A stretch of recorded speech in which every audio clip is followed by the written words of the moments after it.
வணக்கம். ஸ்ரீகுருகுலத்தின் படைப்பாளையுடன் ஒரு நாள் அப்படிங்கிற ஒரு நிகழ்ச்சிக்கு உங்களை வரவேற்பதில் பெரும் மகிழ்ச்சி. ஒவ்வொரு வருஷமும் நம்ம பள்ளிக்கூடத்தில் நூலகத்தில் ஒரு எழுத்தாளர் ஒரு படைப்பாளியை அழைச்சிட்டு வந்து குழந்தைங்களுக்கு அறிமுகப்படுத்துறது ஒரு மரபு. இது 2வது தடவையாக நடந்துட்டுருக்கு. இந்த 2வது வருஷத்துக்கு நம்மளை மகிழ்விக்க, நம்மளுடைய உணர்வுகளை தூண்ட, கருத்துக்களை பட்டை தீட்ட அறிவுரையாக வந்திருக்காங்க. அவங்களோட இந்த குழந்தைங்க உரையாடி நம்மளுடைய ஐயங்களை இல்லை அவருடைய வழி எப்படி வந்தது ஐயம் இல்லாமல் நீங்கள் கேள்விகள் கேட்டு அவங்க பதில் பதிவு செய்யணும். வணக்கம். நன்றி.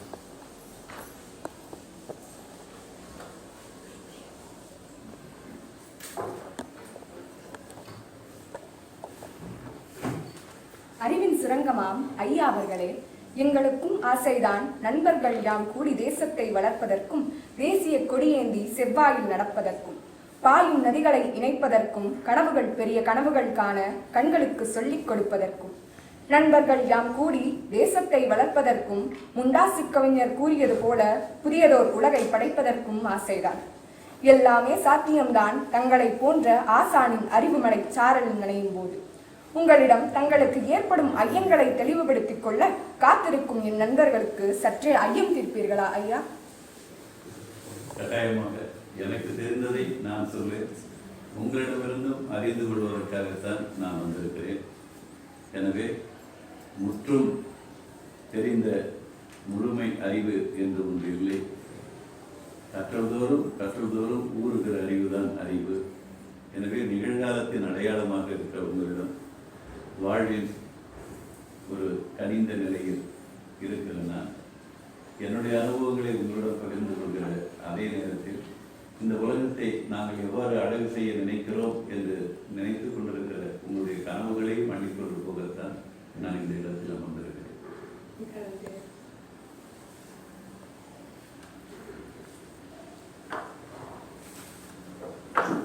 வணக்கம் ஐயா, நான் கிருஷ்ணிகா.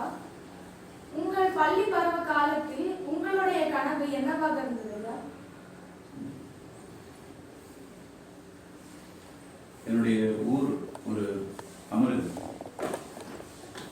என்னுடைய ஊர் விருத்தாசலத்திற்கு அருகில் ஒரு மணிமுத்தா நதிக்கரையில் கீழனூர் என்ற ஒரு சின்னஞ்சிறிய ஊர். அந்த ஊரில் முதல் தலைமுறை படிப்பாளிகள் நாங்கள். ஒரு 95 விழுக்காடு கைநாட்டு மக்களாக இருந்து ஏரோட்ட தெரியும், மாட்டு வண்டி ஓட்ட தெரியும். அந்த அளவுக்கே தெரிந்த அந்த ஊருக்குள் ஒரு தொடக்க பள்ளியில் படித்த மாணவன் நான். அப்போது எங்களுக்கு இப்படி நாற்காலி, இந்த வசதிகள் எல்லாம் எங்களுக்கு கிடையாது.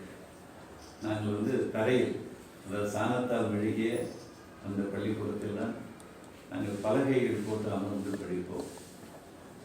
அந்த நேரத்தில் சனி ஞாயிறு என்ற அந்த நாட்கள் வருகிற போது பகுதியாக எங்களை பிரித்து கொண்டு இன்றைக்கு இந்த ஞாயிற்றுக்கிழமை யார் மெழுகுவது என்று நாங்களே மாடுகளை தேடி போய் சாணிகளை அள்ளி கொண்டு வந்து கரைத்து நாங்கள் பள்ளிக்கூடத்தை தூய்மை செய்து பெருக்கி அதிலே சாணி மெழுகி அதிலேயே நாங்கள் படித்தவர்கள். அதுவும் தொடக்கத்தில் எங்களுடைய காலத்தில் நாங்கள் ஆற்று மணலை அள்ளி வந்து அதை பரப்பி அதில் ஆசிரியர்கள் விரலை பிடித்துக் கொண்டு ஆனா எழுத கற்றுத் தருவார்கள். அந்த சூழலில் என்னுடைய தாயை ஒத்தவர்கள் எழுத படிக்க தெரியாதவர்கள். என் அப்பா 8வது வரை படித்தவர், சிறந்த ஓவியர். அவர் 1949 கழக கொட்டகை என்று தன்னுடைய சார்ந்த கட்சியின் சார்பாக ஒரு கொட்டகை கட்டினார். அதில் திருவள்ளுவர் படிப்பகம் என்று நூலகத்தை உருவாக்கிவிட்டார். நான் பிறந்த ஆண்டும் 1949. எங்கள் ஊரில் நூலகம் பிறந்த வயதும் என் வயதும் ஒன்று. ஒரு 10-15 இதழ்கள், அதாவது பத்திரிகைகள் வாங்கி கொண்டு வந்து அப்பா படிப்பார். அப்பொழுது நானும் அண்ணனும், அப்பொழுது எங்கள் வீட்டில் மின்சார விளக்கு கிடையாது, இந்த காடா விளக்கு என்று சொல்வார்கள், மண்ணெண்ணெய் ஊற்றிய விளக்கு. அதில் நன்றாக அது எரியும். ஆனால் அந்த புகை எங்கள் மூக்குக்குள்ளே வந்து நாங்கள் துடைத்துக் கொள்ள வேண்டியிருக்கும். அது நண்டின் கண்களைப் போல அந்த திரிகளுக்குள்ளாக சேரும். அதையெல்லாம் பார்த்தபடியே தான் படிப்போம். அப்போது அப்பா அவர்கள் எங்களை படிக்க சொல்லிவிட்டு அவர்கள் அந்த இதழ்களை படித்துக் கொண்டிருப்பார்கள். நாங்கள் ஏதாவது தவறு செய்தால் எழுந்து குட்டுவார். இப்படித்தான் உச்சரிக்க வேண்டும் என்று எங்களுக்கு ஒரு நானான என்ற என்னங்க நான் அதெல்லாம் அப்படியே உச்சரிக்க சொல்லிக் கொடுப்பாங்க. அதே போல இரட்டை வரி நோட்டு, அந்த 7 இருக்கு இல்லையா, இரட்டை வரி, அதில் 6வது 7வது வகுப்பு வரை எனக்கு இரட்டை வரி 7 எழுத சொன்னாங்க. இப்போதும் என் எழுத்தை அழகாக இருக்கிறது என்று சொல்வார்கள். அப்போது அப்பா குட்டிய வழிதான் எனக்கு இனிப்பாக இருக்குது. இப்படி வளர்த்தாங்க. நாங்கள் என்னுடைய தொடக்கப்பள்ளி முடித்த பிறகு 5ஆம் வகுப்பு வரைக்கும் போது அதோடு முடிச்சிட்டோம். அதுக்கடுத்து 6ஆம் வகுப்புன்னு போகும்போது நாங்கள் ஒரு 3-4 கிலோமீட்டர் நடந்து போய் உயர்நிலைப் பள்ளியில் படித்தவர்கள். அப்பா வைத்திருந்த அந்த நூலகத்திலிருந்து கிடைத்த அந்த நூல்களை படிக்க அதில் இருந்த கவிதைகள் அவற்றையெல்லாம் படிக்க நாம் கவிதை எழுதலாமே என்ற இந்த ஒரு உணர்வு அதற்குள்ளாக வந்தது. அப்பொழுது பாரதிதாசன் கவிதைகள், கண்ணதாசன் கவிதைகள், சுரதா போன்றவருடைய கவிதைகள் அவையெல்லாம் படித்த ஒரு மாணவனாக சிறுவனாக இருந்தன. என்னுடைய ஊரில் இருந்த வீரனார் கோயில் என்ற அந்த கோயிலின் ஒரு காட்டு நேரத்தை மரத்தடியில் அமர்ந்து நான் 5ஆம் வகுப்பு 6ஆம் வகுப்பு அல்ல 5-6வது வயதிலேயே எழுத தொடங்கிவிட்டேன் கவிதைகள். அப்புறம் பள்ளிக்கு போகிற போது நாங்கள் ஒரு 20 பேர் 25 பேர் ஆண்களாகத்தான் போவோம். 5ஆம் வகுப்பிற்கு மேல் என்னுடைய வயதில் பள்ளிக்கு, அதாவது உயர்நிலைப் பள்ளிக்கு ஒரு பெண் கூட எங்களோடு வரவில்லை. அப்படிதான் அன்றைய கல்வி பெற்றோருடைய மனோநிலையில் 5ஆம் வகுப்பிற்கு மேல் பெண்கள் படிக்கக்கூடாது என்ற மனோநிலை இருந்த காலகட்டம். அப்படி போகிற போது நாங்கள் ஒன்றாகத்தான் போவோம், ஒற்றையடி பாதையில் போவோம். காலில் செருப்பு போட்டுக்கொண்டு போனது கிடையாது. சரியா? மழை காலத்தில் ஆனால் முழு காலணி போட்டுக்கொள்வோம். எதை? அந்த ஒற்றை வரப்பின் சேற்றை. அதை கொண்டு போய் பள்ளிக்கு அருகில் இருக்கிற ஒரு நீர்நிலையில் காலை கழுவி கொண்டு நாங்கள் பள்ளிக்குள் போவோம். இதுதான் எங்கள் வாழ்க்கை. ஆனால் மாலையில் திரும்புகிற போது 25 பேரோட போன இந்த மதியழகன் என்கிற அறிவுமதி அவர்களை எல்லாம் முன்னால் போக சொல்லிவிட்டு நான் பின்னாடி வருவேன். வருகிற போது அங்கே வானத்தில் நிறைய அழகழகான மேகங்கள், அதில் அந்த அந்தி வண்ணங்கள், ஒரு மிகச்சிறந்த தூரிகையாளனாக அந்தி அந்த வானத்தில் எதேதோ வரைந்து வைத்திருப்பான். அப்புறம் சோளக்காடு, கம்மங்காடு, துவரங்காடு, அதில் வேர்க்கடலை, முச்சை, இப்படி நிறைய விளைஞ்சுகள் இருக்கும். அதுக்கு நடுவில் வண்ணத்து பூச்சிகள் வருவாங்க. என்ன நம்ப இதுக்கு நல்லா படிச்சியா அப்படின்னு பூச்சி கேட்பாங்க. தும்பிகள் எங்களை என்ன என்னை பார்க்காம போகிற அப்படின்னு இப்படி மோதி இப்படி இயற்கையோடு இயற்கையாக வளர்ந்த நான் அந்த இயற்கைகளை பார்த்தபடியே எனக்கு நானே பாடிக்கொண்டே போவேன். எனக்கு தெரிந்த மெட்டில் நான் பாடிக்கொண்டு போவேன். அப்போது என்ன பாடினேன், எந்த மெட்டில் பாடினேன் என்று இப்போது கேட்டால் எனக்கு தெரியாது. என்னுடைய படைப்பு ஆர்வம் எங்கிருந்து வந்தது என்றால், இந்த இயற்கை சூழ்ந்த வாழ்க்கையில் ஒரு ஒற்றையடி பாதையில் நடக்கிற போது அந்த அந்தியை பார்த்தபடியே நான் பேசிய பேச்சுக்களும் பாடிய பாட்டுக்களும், தாளை எடுத்துக்கொண்டு காட்டு நாளத்தை மரத்தடியில் நான் எழுதிய எழுத்துக்களும், இவைதான் என்னுடைய முதல் எழுத்துக்களாக எனக்கு அந்த இளம் பருவத்தில் என்னுடைய நினைவுகளாக உங்களுக்கு தருகிறேன்.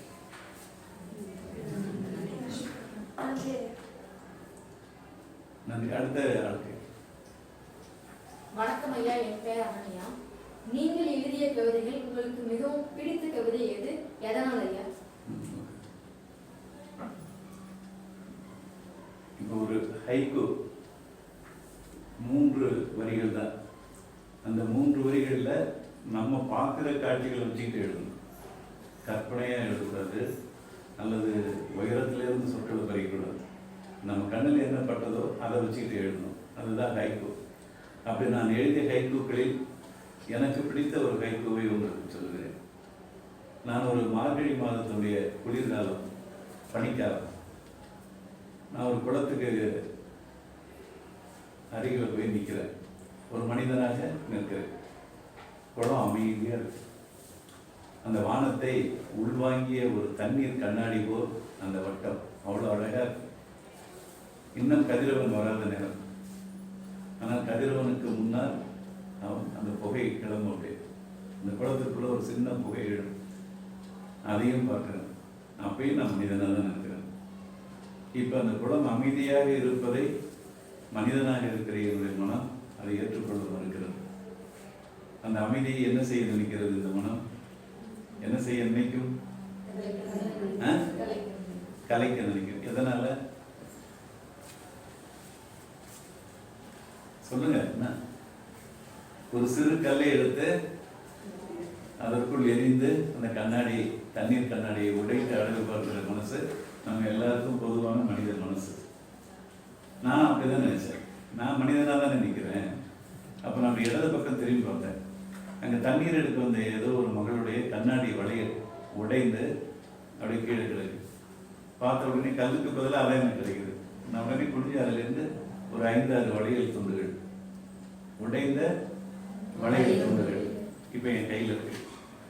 எடுத்துக்கிட்டு நான் என்ன செய்ய நினைக்கிறேன்? ஒரு கல் செய்ய வேண்டியதை ஒரு உடைந்த கண்ணாடி வளையல் துண்டால் நான் செய்ய நினைக்கிறேன். இப்போ இப்படி இருக்கிறேன்.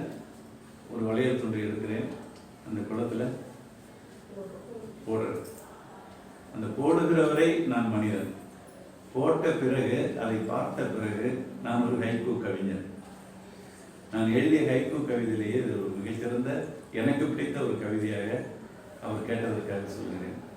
உடைந்த வளையல் துண்டு குளத்தில் எரிந்தேன், அடலே எத்தனை வளையல்கள்.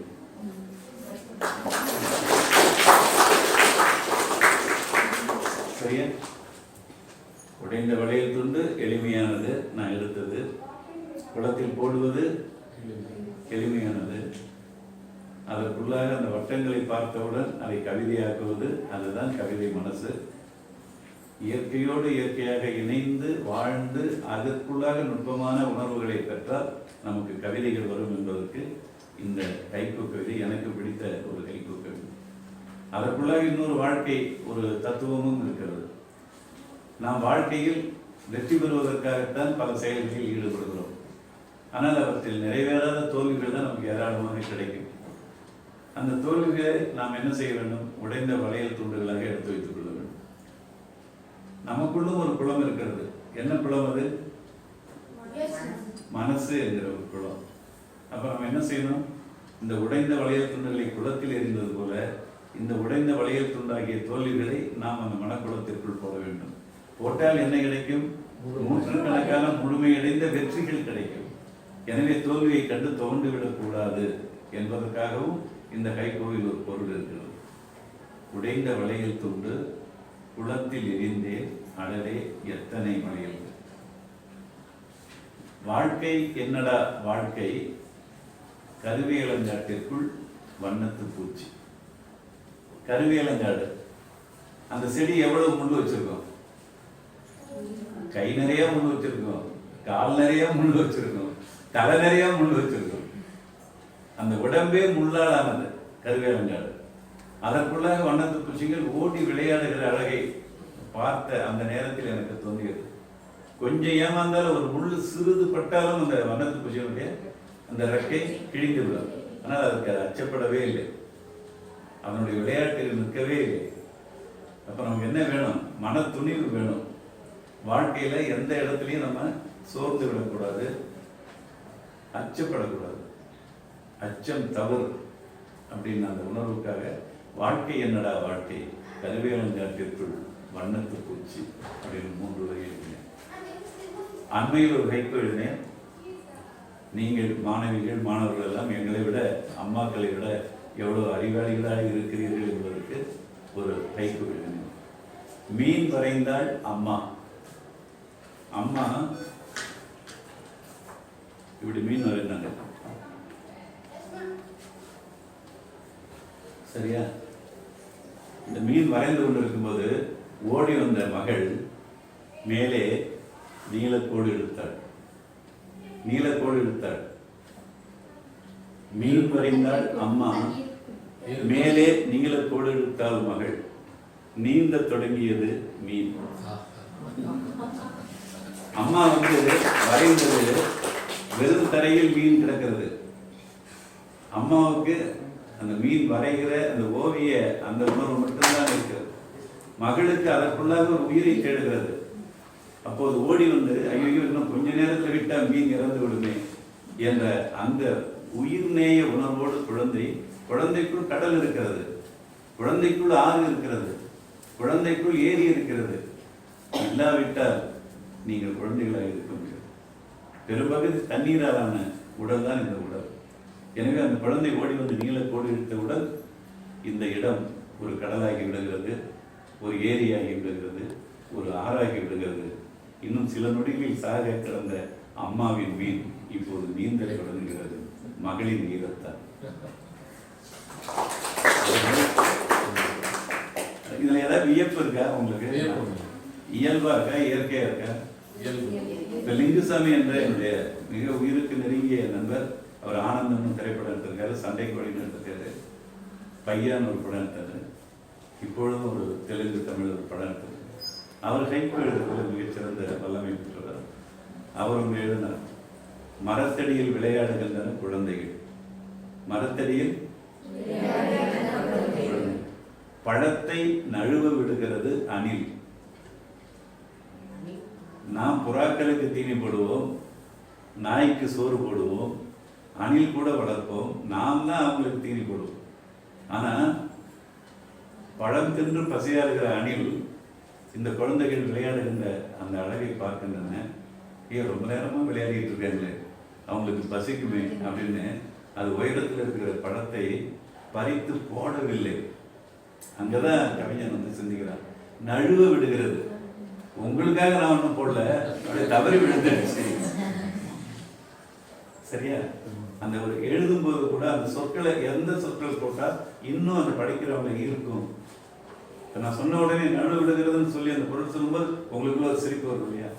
அந்த சிரிப்பு அந்த சொற்களுக்குள்ள அந்த கவிஞனுடைய அந்த நுட்பமான தேடலால் கிடைப்பது. சரியா? அவன் என்ன எழுதுனா, மரத்தடியில் விளையாடுகின்றன குழந்தைகள், பழத்தை நழுவ விடுகிறது. அவரே இன்னொன்று எழுதினாரு, ஆசையாய் வாங்கினேன், ஒரு வரி ஆசையாய் வாங்கினேன் புத்தர் சிலை. புத்தர் என்ன சொன்னாரு? ஆசையா நீங்க ஒழிங்கன்னாங்க. ஆனா இவர் ஆசையா வாங்கினாரா?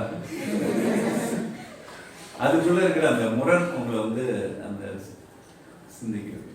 இப்படி நீங்க கவிதை வந்து மிக எளிமையா எழுதலாம். அதுக்காக தான் நன்றி ஐயா. நன்றி. வணக்கம் ஐயா, நான் அமுதினி. எனது கேள்வி, கவிஞராக உங்களது வாழ்க்கை பயணத்தில் திரு அறிவழகன் அவர்கள் முக்கிய பங்கு வகித்ததுண்டா? அந்த நட்பு தானே என்னை இயக்கிக் கொண்டிருக்கிறது.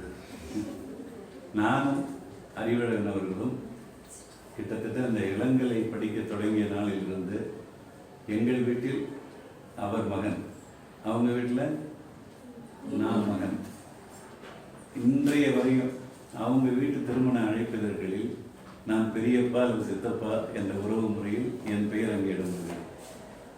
எங்களுடைய வீட்டு திருமண அழைப்பிதழ்களில் அறிவழகன் சித்தப்பா பெரியப்பா என்ற பட்டியலில் இடம்பெறுகிறார். இன்று வரையிலும் இந்த நட்பு தொடர்ந்து கொண்டிருக்கிறது. அந்த நட்பு என்பது பல்கலைக்கழகம் கொடுப்பது, பள்ளி படிப்பு கொடுப்பது என்று அங்கேயும் சொன்னேன், இங்கேயும் சொல்கிறேன். வாழ்க்கையில் நாம் ஒரு தெருவில் வாழ்கிற போது அல்லது ஒரு ஊரில் வாழ்கிற போது, அந்த ஊரில் என்று சொன்னாலே நான் 50 விழுக்காட்டை வரலாற்றில் மறைத்து விடுகிறேன். ஊரில் வாழ்கிற போது, சேரியில் வாழ்கிற போது என்று சொன்னால்தான் நம் வாழ்க்கை முறையில் நான் முழுமையாக ஒன்றை சொன்னேன் என்ற அர்த்தம். சரியா? ஆனால் இங்கே என்ன, சேரி என்றால் தாழ்ந்ததாகவும் ஊர் என்றால் உயர்ந்ததாகவும் நம்முடைய மனப்பாங்கில் இருக்கிறது இல்லை. சேர்ந்து வாழ்கிற இடம் சேரி, பருவங்களுக்கு ஏற்பட ஊர்ந்து வாழ்கிற இடம் ஊர், அவ்வளோதான். மேய்ச்சல் கால வாழ்க்கையில் நம்ம ஊர்ந்து கொண்டு தான் இருந்தோம். இப்போ ஒரு 50 கிலோமீட்டருக்கு நம்ம நகரணும்னா எதனால் நகரணும்? அந்த மந்தைகள் இங்கே புல் மேய்ஞ்சி விட்டு அங்கே எல்லாமே முடிஞ்சிருச்சுன்னா இன்னொரு இடத்துக்கு போவாங்க. இப்போ எங்கள் பகுதியில் எப்படி அந்த ஊர்ந்து போகிறது நடக்குதுன்னா, அந்த நெல் போடுகிற வரை மாடுகள் வந்து அங்கே மேய்ஞ்சிட்டு இருக்கும். அந்த ஊர்லேயே அங்கே நெல் போட்டு அது விதைப்பாடு கண்ட பிறகு அந்த வயல்களில் போய் இந்த மாடுகள் மேய முடியும். எனவே பெருஞ்சாலைகளில் 50 கிலோமீட்டர் 60 கிலோமீட்டர் ஓட்டி கொண்டு போய் மலை மேய்ச்சல் என்று மலைக்காடுகளில் விட்டு விட்டு வந்து விடுவார்கள். அப்புறம் அறுவடை முடிந்த பிறகுதான் அவங்க திரும்பவும் அந்த மாடுகளை ஓட்டி கொண்டு ஊருக்கு வருவாங்க. சரி, அப்போ ஊர் சேரி என்பது இது உயர்ந்தது அது தாழ்ந்தது என்றெல்லாம் நாம் அனைவரும் ஒரு தொப்புள் கொடிக்கு சொந்தக்காரர்கள், ஒரு தாயின் பிள்ளைகள். அதை இந்த கல்வி வளாகம் தான் நமக்கு வந்து ஊட்டி விடுகிற ஒரு உயர்ந்த இடம். அந்த இடத்தில் எனக்கு அவன் கடற்கரையை சார்ந்து பிறந்த பிள்ளை, நான் புஞ்சை காட்டின் கம்பு சோளத்தில் விளைந்த பிள்ளை. இதை நான் சாதிகள் என்று நான் பிரிக்க மாட்டேன், சொல்லவும் மாட்டேன். இனக்குழுக்கள். அவர்கள் மீன் பிடித்து வளர்ந்தார்கள், அதனால் அவர்கள் நெய்தல் நில மக்கள். நான் ஆடு மாடுகளை மேய்த்தபடி கம்பு சோளம் விதைத்து வாழ்ந்தோம், அதனால் நான் முல்லை நில மகன். அவன் ஒரு வாழ்க்கை, நான் ஒரு வாழ்க்கை என்றாலும் நாங்கள் அந்த இனக்குழுக்களிலும் ஒரே தமிழ் இனக்குழுவாக எங்கள் பெயரை இணைத்தது தான் அந்த அறிவு மதி என்பது. அது எதையெல்லாம் உடைத்திருக்கிறது. நீங்கள் சாதிகள் என்று சொன்னால் சாதிகளை உடைத்திருக்கிறோம், சரிங்களா? அதனால இந்த பள்ளி வாழ்க்கை நமக்கு என்ன தரும்? சாதிகளை உடைக்கும், மதத்தை உடைக்கும். நாம் அனைவரும் ஒரு தாய் வயிற்று பிள்ளைகள் என்ற ஒரு உலக நேயத்தை உருவாக்குகிற இடம்தான் நம்முடைய பள்ளி வளாகம். எனவே என்னுடைய அந்த அறிவழகன் இன்றும் எனக்குள் என் உயிராக இருக்கிறார். நன்றி ஐயா. வணக்கம். என் பெயர் பிரசன்னா. நீங்கள் இயற்றிய கவிதைகள் அல்லது பாடல்கள் உங்களது நிகழ்வாழ்க்கையோடு தொடர்புடையதா? கவிதைகள் என்னுடைய நிகழ் வாழ்க்கையை தொடர்புடையது. அதே போல என்னுடைய சமூக வாழ்க்கையினுடைய அசைவுகளும் அதற்குள்ளாக இருக்கும். சரியா? இப்போ நான் முதல்ல எழுதின ஒரு கவிதையே ஒரு சமூக அசைவுக்கான ஒரு கவிதை தான். தொண்டர்கள் என்ற தலைப்பில் எழுதினேன். ஒன்றை 10ஆகவும் 100ஆகவும் 1000ஆகவும் லட்சமாகவும் கோடியாகவும் ஆக்கி காட்ட உதவும் வெறும் பூஜ்ஜியங்களே நாங்கள். தொண்டர்கள் அப்படிங்கிற தலைப்பு அது இப்போ புரிந்து கொள்கிற அளவுக்கு உங்களுக்கு அந்த புரியுதா? நான் எதுக்கு சொல்றது? நல்லது. தலைவரை பின்னாடி தொண்டர்கள் சேர்ந்தால்தான் கூட்டம், தொண்டர்கள் இல்லைன்னா தலைவர். திராவிட இயக்க அரசியலை வைத்து ஒன்று எழுதினேன் எங்கள் கண்மணிக்கு. அதிகம் படிக்காத பெரியாரை நம்பினோம், நமக்கு பல்கலைக்கழகங்கள் கிடைத்தன. அதிகம் படித்த இவர்களை நம்பினோம், நமது அரிச்சுவடிகளும் தொலைந்து போயின. வணக்கம் ஐயா, நான் ஜெயஸ்ரீ. எனது கேள்வி, நமது வெற்றிக்கு பின்னால் கட்டாயம் ஒரு மனிதர் நமக்கு துணையாக இருப்பார். அப்படிப்பட்ட மனிதர் உங்கள் வாழ்க்கையில் இருந்ததுண்டாயா? என்னுடைய படைப்பிலக்கிய வாழ்க்கையில் அண்ணன் மீரா என்ற ஒரு கவிஞர் இருந்தார். அவர் நான் மதுரையில் உலக தமிழ் மாநாட்டில் பாரதிதாசனை பற்றிய கவியரங்க கவிதைகள் படித்தேன். அதை கேட்டுவிட்டு லட்சக்கணக்கான தமிழர்கள் கூடியிருந்த இடத்திலிருந்து நீந்தி வந்து என்னை கட்டிப்பிடித்து பாராட்டி, கவிக்கோ அப்துல் ரஹ்மான் என்ற அப்போது வாணியம்பாடியில் இஸ்லாமிய கல்லூரியில் பேராசிரியராக இருந்தார். அவரும் கவிஞர். அவரிடம் தொலைபேசி பண்ணி, அறிவுமதிகளோட பையன் கவிதை படித்தான், ரொம்ப அருமையாக படிக்கிறான், நீ கூப்பிட்டு வளர்த்தா அவன் நல்லபடியாக வளருவான் ரகுமான் அப்படின்னு அவர் சொன்னாங்க. உடனே ஐயா வந்து கவிக்கோ அப்துல் ரஹ்மான் என்னை வாணியம்பாடிக்கு அழைத்தார். அங்கே ஒரு வாடகைக்கு ஒரு கிறித்தவ பிரித்தானிய ஒரு இல்லத்தில் என்னை வாடகைக்கு எடுத்து தங்க வைத்து தன்னுடைய டிவிஎஸ் 50 அழைத்து போய் பானை, குடிக்கின்ற அந்த கோலை, படுக்கப்பாய், தலையணை என்ற ஒரு மகளுக்கு ஒரு அப்பா அல்லது அம்மா எப்படி அந்த பொருள்களை எல்லாம் வாங்கி கொடுத்து அப்படி என்னை ஒரு மகனாக அழைத்து போய் வாங்கி கொண்டு வந்து என்னை தங்க வைத்து, காலையில் வகுப்பில் போய் வகுப்பெடுப்பார் பேராசிரியராக, மாலையில் கவியரங்கம், பட்டிமன்றம், தனி பேச்சு என்று அந்த மாவட்டங்கள் தோறும் அடுத்த மாவட்டங்களுக்கும் போய் அந்த இலக்கிய பணிகளை எல்லாம் செய்துவிட்டு வந்து ஒரு 9 மணிக்கு வந்தார் என்றால் சாப்பிட்டு விட்டு என்னையும் குளித்து விட்டு வர சொல்லுவார். அவரும் குளித்து விட்டு வந்து அந்த தனித்த அறை, அதில் ஒரு பாட்டு பெட்டி இருக்கும், டேப் ரெக்கார்டர். அது வந்து லதா மங்கேஷ்கருடைய அந்த பாடல்கள் ஒலித்து கொண்டிருக்கும். ஒரு ஊதுபத்தி மிதப்பதை போல அந்த இனித்த குரல் அந்த அறை முழுக்க மிதந்து கொண்டிருக்கும். அதற்குள்ளாக என்னை அமர வைத்து அவர் மட்டும் தனியாக அமர்ந்திருக்க மாட்டார். உலகத்தை எல்லா அறிஞர்களும் புத்தகமாக அவரோடு குவிந்திருப்பார்கள். அப்போது ஒரு இரவில் இன்றைக்கு நான் கசல் சொல்லி தருகிறேன் என்று கசல் பாடல்களை எடுத்து அது உறுதியில் இருக்கும். அதை படித்து அதிலிருந்து எனக்கு மொழிபெயர்த்து சொல்லுவார். நான் இப்படி எடுத்துக்கொண்டு நான் எழுதி கொண்டே இருப்பேன். அவர் சொல்லுவார். ஒரு நாள் பைரனை எடுப்பார், பைரனை பற்றி சொல்லுவார். ஒரு நாள் ஷெல்லியை பற்றி, அவருடைய கவிதைகள், அவருடைய வாழ்க்கை. இப்படி விடிய விடிய விடிய கிட்டத்தட்ட 1 மணி 2 மணி ஆகும். தூக்கம் வரும் எனக்கு. உடனே அம்மாவுக்கு குரல் கொடுப்பார். அம்மா அங்கே உள்ளே இருக்கும், கதவு 3/4 பங்கு சாத்தி இருக்கும். இவர் குரல் கொடுத்தவுடன் ஏக் தூத் ஏக் டீ என்று சொல்லுவார். ஒரு பால் ஒரு தேநீர் என்று சொல்லுவார். உடனே அம்மா அங்கே தயாரிப்பு வைத்திருக்கோம், கொஞ்ச நேரத்தில் எங்களுக்கு கொடுத்து அனுப்புவாங்க. எங்களுக்காக அவங்களும் தூங்காமல் இருந்தாங்க. சரியா? அப்படி விடிய விடிய விடவே மாட்டார். அவர் சொல்ல சொல்ல நான் எழுதிய ஏடுகளெல்லாம் அவ்வளோ இருக்கும். நிறைய என்னுடைய தம்பிகள் அதை தேடி கொண்டு போய்விட்டார். அப்படி என் வாழ்க்கையில் முதுகெலும்பாக என்னை வளர்த்தெடுத்ததில் முதன்மையானவர் கவிக்கோ அப்துல் கலாம்.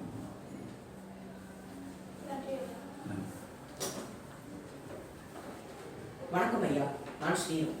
தங்களை பொறுத்தவரை ஒரு நல்ல நட்புறவு என்பது எவ்வாறு இருக்க வேண்டும்? நட்பு என்பது எந்த எதிர்பார்ப்பும் அல்ல. நல்லதையும், ஒரு காதலிக்கும் போது கூட நல்ல பக்கங்களை மட்டுமே 2 பேரும் காட்டுவார்கள். ஒரு முழுமையான மனித அந்த உணர்வுகள், அந்த வெளிப்பாடுகள் அதில் பாதி அல்லது 4 விழுக்காடு 1/2 விழுக்காடு மறைக்கப்படும். ஆனால் நட்பில் அப்படி இல்லை, அதில் எல்லாமே வெளிப்படும். ஆனால் அது எதற்காக வெளிப்படும்னா, நண்பனை பாதுகாக்க, அல்லது நீங்கள் எல்லாம் ஆணுக்கு ஆண் பெண்ணுக்கு பெண், இந்த நட்பு தான் நட்பு என்று நீங்கள் புரிந்து வைத்திருப்பீர்கள். ஆனால் நான் ஒரு நட்பு காலம் என்று ஒரு நூல் எழுதியிருக்கிறேன். அதில் ஆணுக்கும் பெண்ணுக்குமான நட்பைத்தான் நான் உயர்த்தி பிடித்திருக்கிறேன். ஏனென்றால் ஒரு சமுதாயம் வளர வேண்டுமானால் ஆண்களும் பெண்களும் வளர்கிற போதே, மாணவர் பருவத்திலேயே மிகச்சிறந்த நண்பர்களாக பழகிவிட்டால் ஒரு பண்பாடு மிக்க சமூகம் அதிலிருந்து தான் தொடங்கும், அதிலிருந்து தான் செழிக்கும் என்ற அசைக்க முடியாத ஒரு பெரியாரின் பிள்ளையான, அம்பேத்கரின் பிள்ளையான, மார்க்ஸ் ஏங்கல்ஸ் போன்றவருடைய அந்த உணர்வுகளை அள்ளி குடித்ததால் எனக்குள் விளைந்த ஓர் உளவியல் உண்மை அது. நான் கூட சில கவிதைகளை எதிரே சொல்லுகிறேன். பேருந்து நிறுத்தத்திற்கு சற்று தள்ளி நின்று பேசுகிறவர்கள் காதலர்கள், பேருந்து நிறுத்தத்திலேயே நின்று பேசுகிறவர்கள் நண்பர்கள்.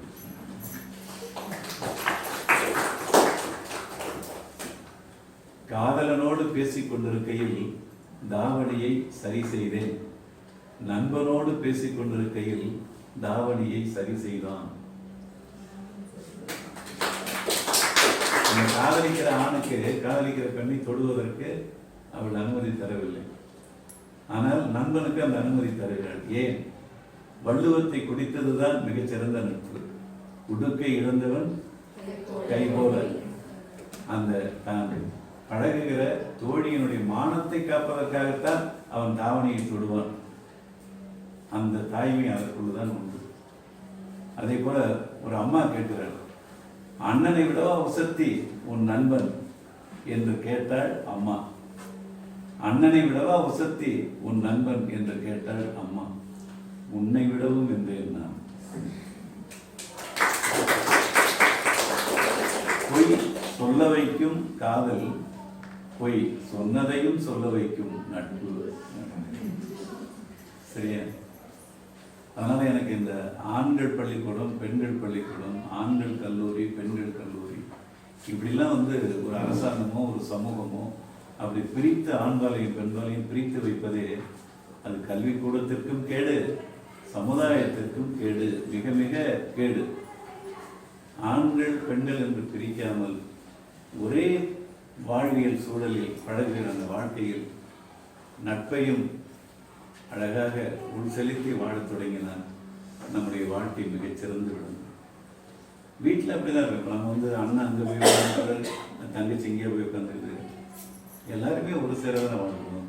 எனவே எனக்கு வகுப்பறைகளில் கூட நீங்கள் நண்பர்களாக இருந்தாலும் சரி, இந்த பால் உணர்வு இல்லாமல் பால் வேற்றுமையை மறந்து வகுப்புகளில் கூட ஆண்களும் பெண்களும் கலந்து உட்கார்ந்து படிக்கின்ற வாழ்க்கை காலம் வந்தால்தான் நாம் ஒரு பண்பாட்டின் அடையாளத்தில் சிறந்து விளங்குகிறோம் என்ற ஒரு அடையாளமாக அந்த சமுதாயம் சிறந்து செழிக்கும். பெண் ஏன் அடிமையானாள் அப்படின்ட்டு ஒரு நூல் தந்தை பெரியார் எழுதுகிறாரு. இந்த வயசுலேயே நீங்க படிக்கலாம். ஒரு ஆணாக பிறந்த ஒரு மனிதன் பெண்களுக்காக 1929களிலேயே அவன் இவர்களுடைய முன்னேற்றத்திற்காக எவ்வளவு சிந்தித்திருக்கிறான் என்பதை நீங்கள் அதை படித்து பார்த்தால் ரொம்ப ரொம்ப அவங்க வியப்படைவீங்க. சரி, நன்றி. ஐயா வணக்கம், நான் சஹானா. என்னுடைய கேள்வி, தங்களது கவிதை வெளியீடு எளிமையாக இருந்ததா அல்லது நீங்கள் நிராகரிக்கப்பட்டீர்களா? அப்படி நிராகரிக்கப்பட்டிருந்தால் அத்தருணத்தில் தங்களது மனநிலை எவ்வாறு இருந்தது? நான் ரொம்ப இருமையான கவிதைகள் அதிகமாக எழுதலை, மக்கள் மொழியில தான் அதிகமாக நான் எழுதினேன். அதனால் எனக்கும் வாசகர்களுக்கும் அவ்வளோ பெரிய இடைவெளி கிடையாது. இப்போ நான் உங்களுக்கு சொன்ன கவிதைகள் அவங்களுக்கு புரியுதா இல்லையா? அவ்வளோதான் எனக்கு கவிதையினுடைய அந்த தெளிவு. அந்த அதனால் வந்து எனக்கு அந்த நிராகரித்தல் அந்த தளம், அந்த வலி எனக்கு வந்தது எனக்கு. ஆனால் என்னன்னா கவிதைகள் பல அடுக்குகள் இருக்கு. அதாவது ரொம்ப தேடி போய் உலக இலக்கியங்கள் எல்லாம் படித்து அதிலிருந்து ஒரு இலக்கியத்தை புரிந்து கொள்வது. இப்போ நவீன கவிதைன்னு ஒன்று இருக்கு, அதுக்குள்ள பிரமிழ், அபி இதை போன்ற எழுத்தாளர்கள் எழுதுகிறார்கள். அதெல்லாம் வந்து நம்ம படிச்சீங்கன்னா, இப்போ நீங்கள்லாம் முதல்ல படிச்சீங்கன்னா பூட்டப்பட்ட வீட்டில் நுழைய முடியாத அந்த ஒரு திணறல் உங்களுக்கு கிடைக்கும். ஆனால் எந்த கவிதையுமே அவ்வளவு திணறலுக்குரிய கவிதைகள் அல்ல. நீங்கள் தொடர்ந்து படித்து கொண்டே வந்தால் வாசல் திறந்துவிடும். சரியா? அதனால் வந்து இப்போ நாங்கள் எழுதுகிற கவிதைகள்லாம் கொஞ்சம் எளிமையாக, இப்போ உங்களுடைய படிப்புக்கு, உங்களுடைய அந்த அறிவினுடைய உள்வாங்கலுக்கு புரிகிற மாதிரி எழுதுகிறோம். இப்போ வெயில் போன்ற, லீனா மணிமேகலை போன்ற அந்த ஒரு அடுக்கு இருக்குது. அதில் வந்து சங்க இலக்கிய வரலாறுகள் தெரிஞ்சாதான் உள்ள போகலாம்.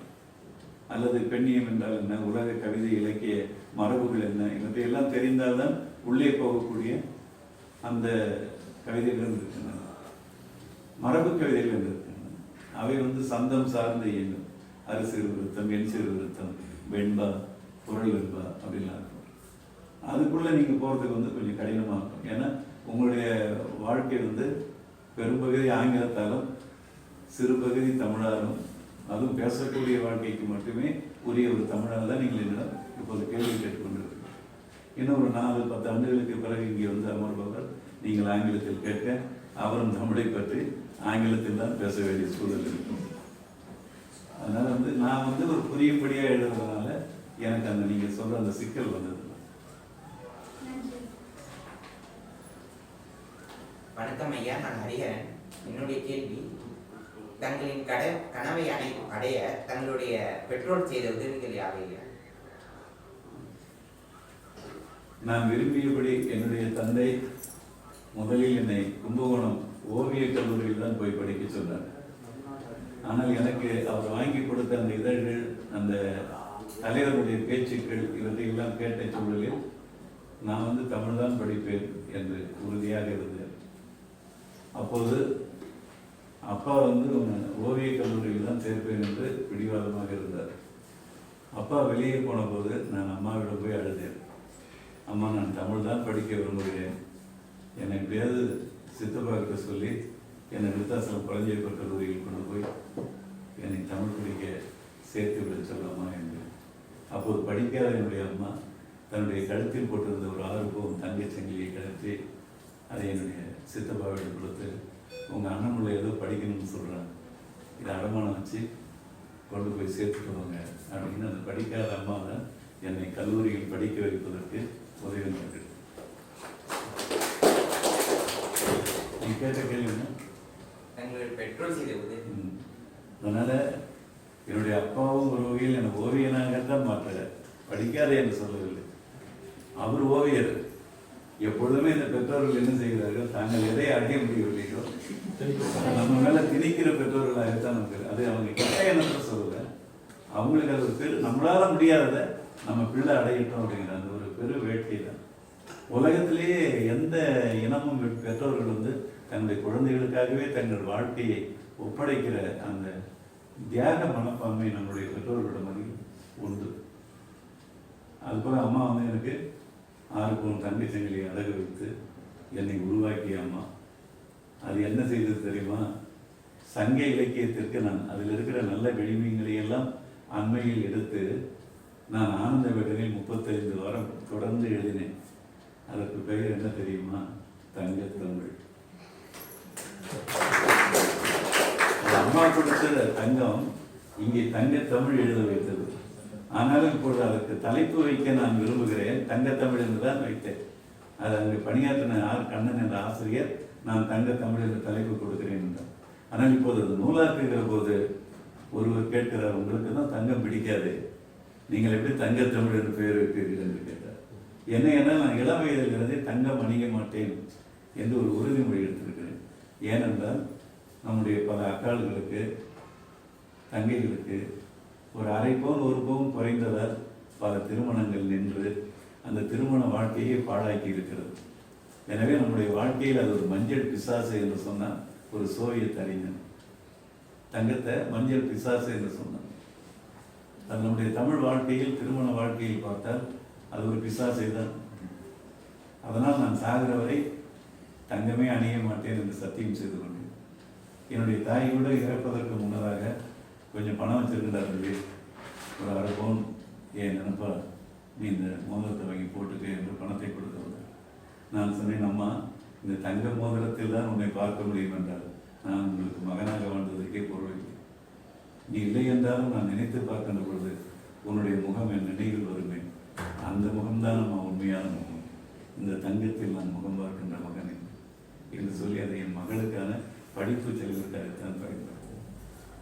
நான் பாடல் எழுதுகிற போது கூட பிரியாத வர வேண்டும் திரைப்படத்தில் பிரிவொன்றை சந்தித்தேன் முதல் நேற்று நுரையீரல் தீண்டாமல் திரும்புவது காற்று என்று எழுதிவிட்டு ஒரு வரி நீ ஒரு வரி நான் திருக்குறளாம் அன்பே அன்பே என்று எழுதினேன். உடனே எஸ்.ஏ. ராஜ்குமார் என்ற இசையமைப்பாளர் என்னை எழச் சொல்லி அவரும் எழுந்து தன் விரலில் மாட்டியிருந்த ஒரு 1/2 பவுன் மோதிரத்தை என் விரலில் மாற்றுவதற்கு வந்தார். நான் கையை உதவிவிட்டு நான் தங்கமெல்லாம் அணிய மாட்டேன் என்று சொன்னேன். நான் மறுபடியும் என் விரலை அவர் வலுக்கட்டாயமாக எடுத்து இது நான் அறிவுமதிக்கு போடுகிற மோதிரம் அல்ல, என் தமிழுக்கு போடுகிற மோதிரம் என்று என் விரலில் மாட்டிவிட்டார். எனவே என் தாயும் என் தந்தையும் எனக்கு தமிழை கொடுத்தவர்கள், தமிழ் கவிதையை கொடுத்தவர்கள், இப்போது உங்களும் அமர வைத்தவர்களும் அவர்கள்தான். வணக்கம் ஐயா, நான் நித்யஸ்ரீ. உலகெங்கும் நாம் பிறந்தாள் வாழ்த்தை ஆங்கிலத்தில் பாடிக்கொண்டிருந்த போது அதை தமிழில் பாட வேண்டும் என்ற எண்ணம் தங்களுக்கு எதனால் தோன்றியது ஐயா? அதாவது ஒவ்வொரு நிகழ்வுகளிலும் நம்முடைய தமிழ் அப்புறப்படுத்திக் கொண்டே வருகிறார்கள். பள்ளியில் என்ன இல்லை, தாய்மொழி இல்லை. இப்போ உங்கள்கிட்ட ஒரு கேள்வி கேட்குறேன், நாங்கள் சில மேடைகளில் கேட்டிருக்கோம். சமஸ்கிருதம் என்கிற வடமொழி செத்த மொழியா உயிரோடு இருக்கிற மொழி? சொல்லுங்க. இறந்த மொழி. இது பொதுவாக நம்ம நினைச்சிட்டு இருக்கிற தாய்மொழி தமிழ் உயிரோடு இருக்கிற மொழி அப்படின்னு சொல்றோம். இப்போ நீங்களாம் உங்களுடைய வயசுகள் என்ன? உன் வயசு இன்னும் 20க்கு தொடலை, சரியா? இன்னும் நீங்கள் 100 ஆண்டுகள் வாழக்கூடிய அளவுக்கு உங்களுக்கு வாழ்க்கை இருக்கிறது. இப்போது நீ தம்பி, நீ உன் பேர் சொல்லு. உங்க பேர் சொல்லுங்க. உங்க பேர் சொல்லுங்க. உங்க பேரு? நித்யஸ்ரீ. உங்க பேரு? ஹரிஹரன். உங்க பேரு? சஹானா. உங்க பேரு? ஸ்ரீராம். உங்க பேரு? ஜெயஸ்ரீ. உங்க பேரு? பிரசன்னா. உங்க பேரு? அஸ்விதா. உங்க பேரு? அமுதினி. அமுதினி. அனன்யா. அனன்யா. கிருஷ்ணிகா. ஸ்ரீகாயத்ரி. சரி, இவ்வளவு மாணவர்களை இன்னும் 80 ஆண்டுகள் 100 ஆண்டுகள் உயிரோடு இருக்கிற உங்களில் உயிரோடு வாழப்போகிற ஒரு பெயர் சொல்லாக சமஸ்கிருதத்தை நீங்கள் வாழ வைத்துக் கொண்டிருக்கிறீர்கள். ஒரே ஒரு அமுதினி மட்டும்தான் தாய்மொழியில் தமிழை வைத்திருக்கிறார். இப்பொழுது நீங்கள் எப்படி சமஸ்கிருதத்தை செத்த மொழி என்று சொல்கிறீர்கள்? எந்த மொழியும் செத்த மொழி என்று சொன்னால் நான் உடன்பட மாட்டேன். சமஸ்கிருதம் வாழ வேண்டும், தமிழும் வாழ வேண்டும். சமஸ்கிருதம் யாருக்கு தாய்மொழியோ அவர்களுக்கு அது வாழ வேண்டும். தாய்மொழி தமிழ் யாருக்கோ அவர்களுக்கு வாழ வேண்டும். ஆனால் நம்முடைய பெற்றோர்களும் சரி, நீங்களும் சரி, நாம் அனைவரும் மருத்துவம் படிக்கிறோம், பொறியியல் படிக்கிறோம். 3.25 கிலோவில் ஒரு தமிழ் குழந்தையை பெற்றெடுக்கிறோம். இது ஆசிரியர் பெருமக்களுக்கு அரசு 3.25 கிலோவில் ஒரு குழந்தையை பெற்றெடுத்து விட்டு நாம் மருத்துவம் படித்த மூளை, பொறியியல் படித்த மூளை, கணினி படித்த மூளையை வைத்துக் கொண்டு நாம் என்ன செய்கிறோம்? யாரோ ஒருவரிடம் போய் 1000 ரூபாய் கொடுத்து 2000 ரூபாய் கொடுத்து எனக்கு குழந்தை பிறந்திருக்கு, அது எந்த எழுத்துல பேர் வைக்கலான்னு சொல்லுங்க ஐயா என்று கெஞ்சுகிறோம். அப்போ உன் மூளை எங்க போச்சு?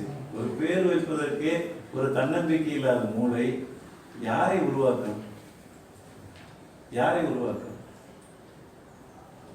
நான் சொல்றது புரியுதா? நாங்க தவறு செஞ்சுட்டோம். உங்களுக்கு பேர் வச்ச எங்க பெற்றோர்கள், நானும் அதுல ஒரு பெற்றோர் தான். சரியா? இப்ப நாங்கள் தவறு செய்திருக்கோம்.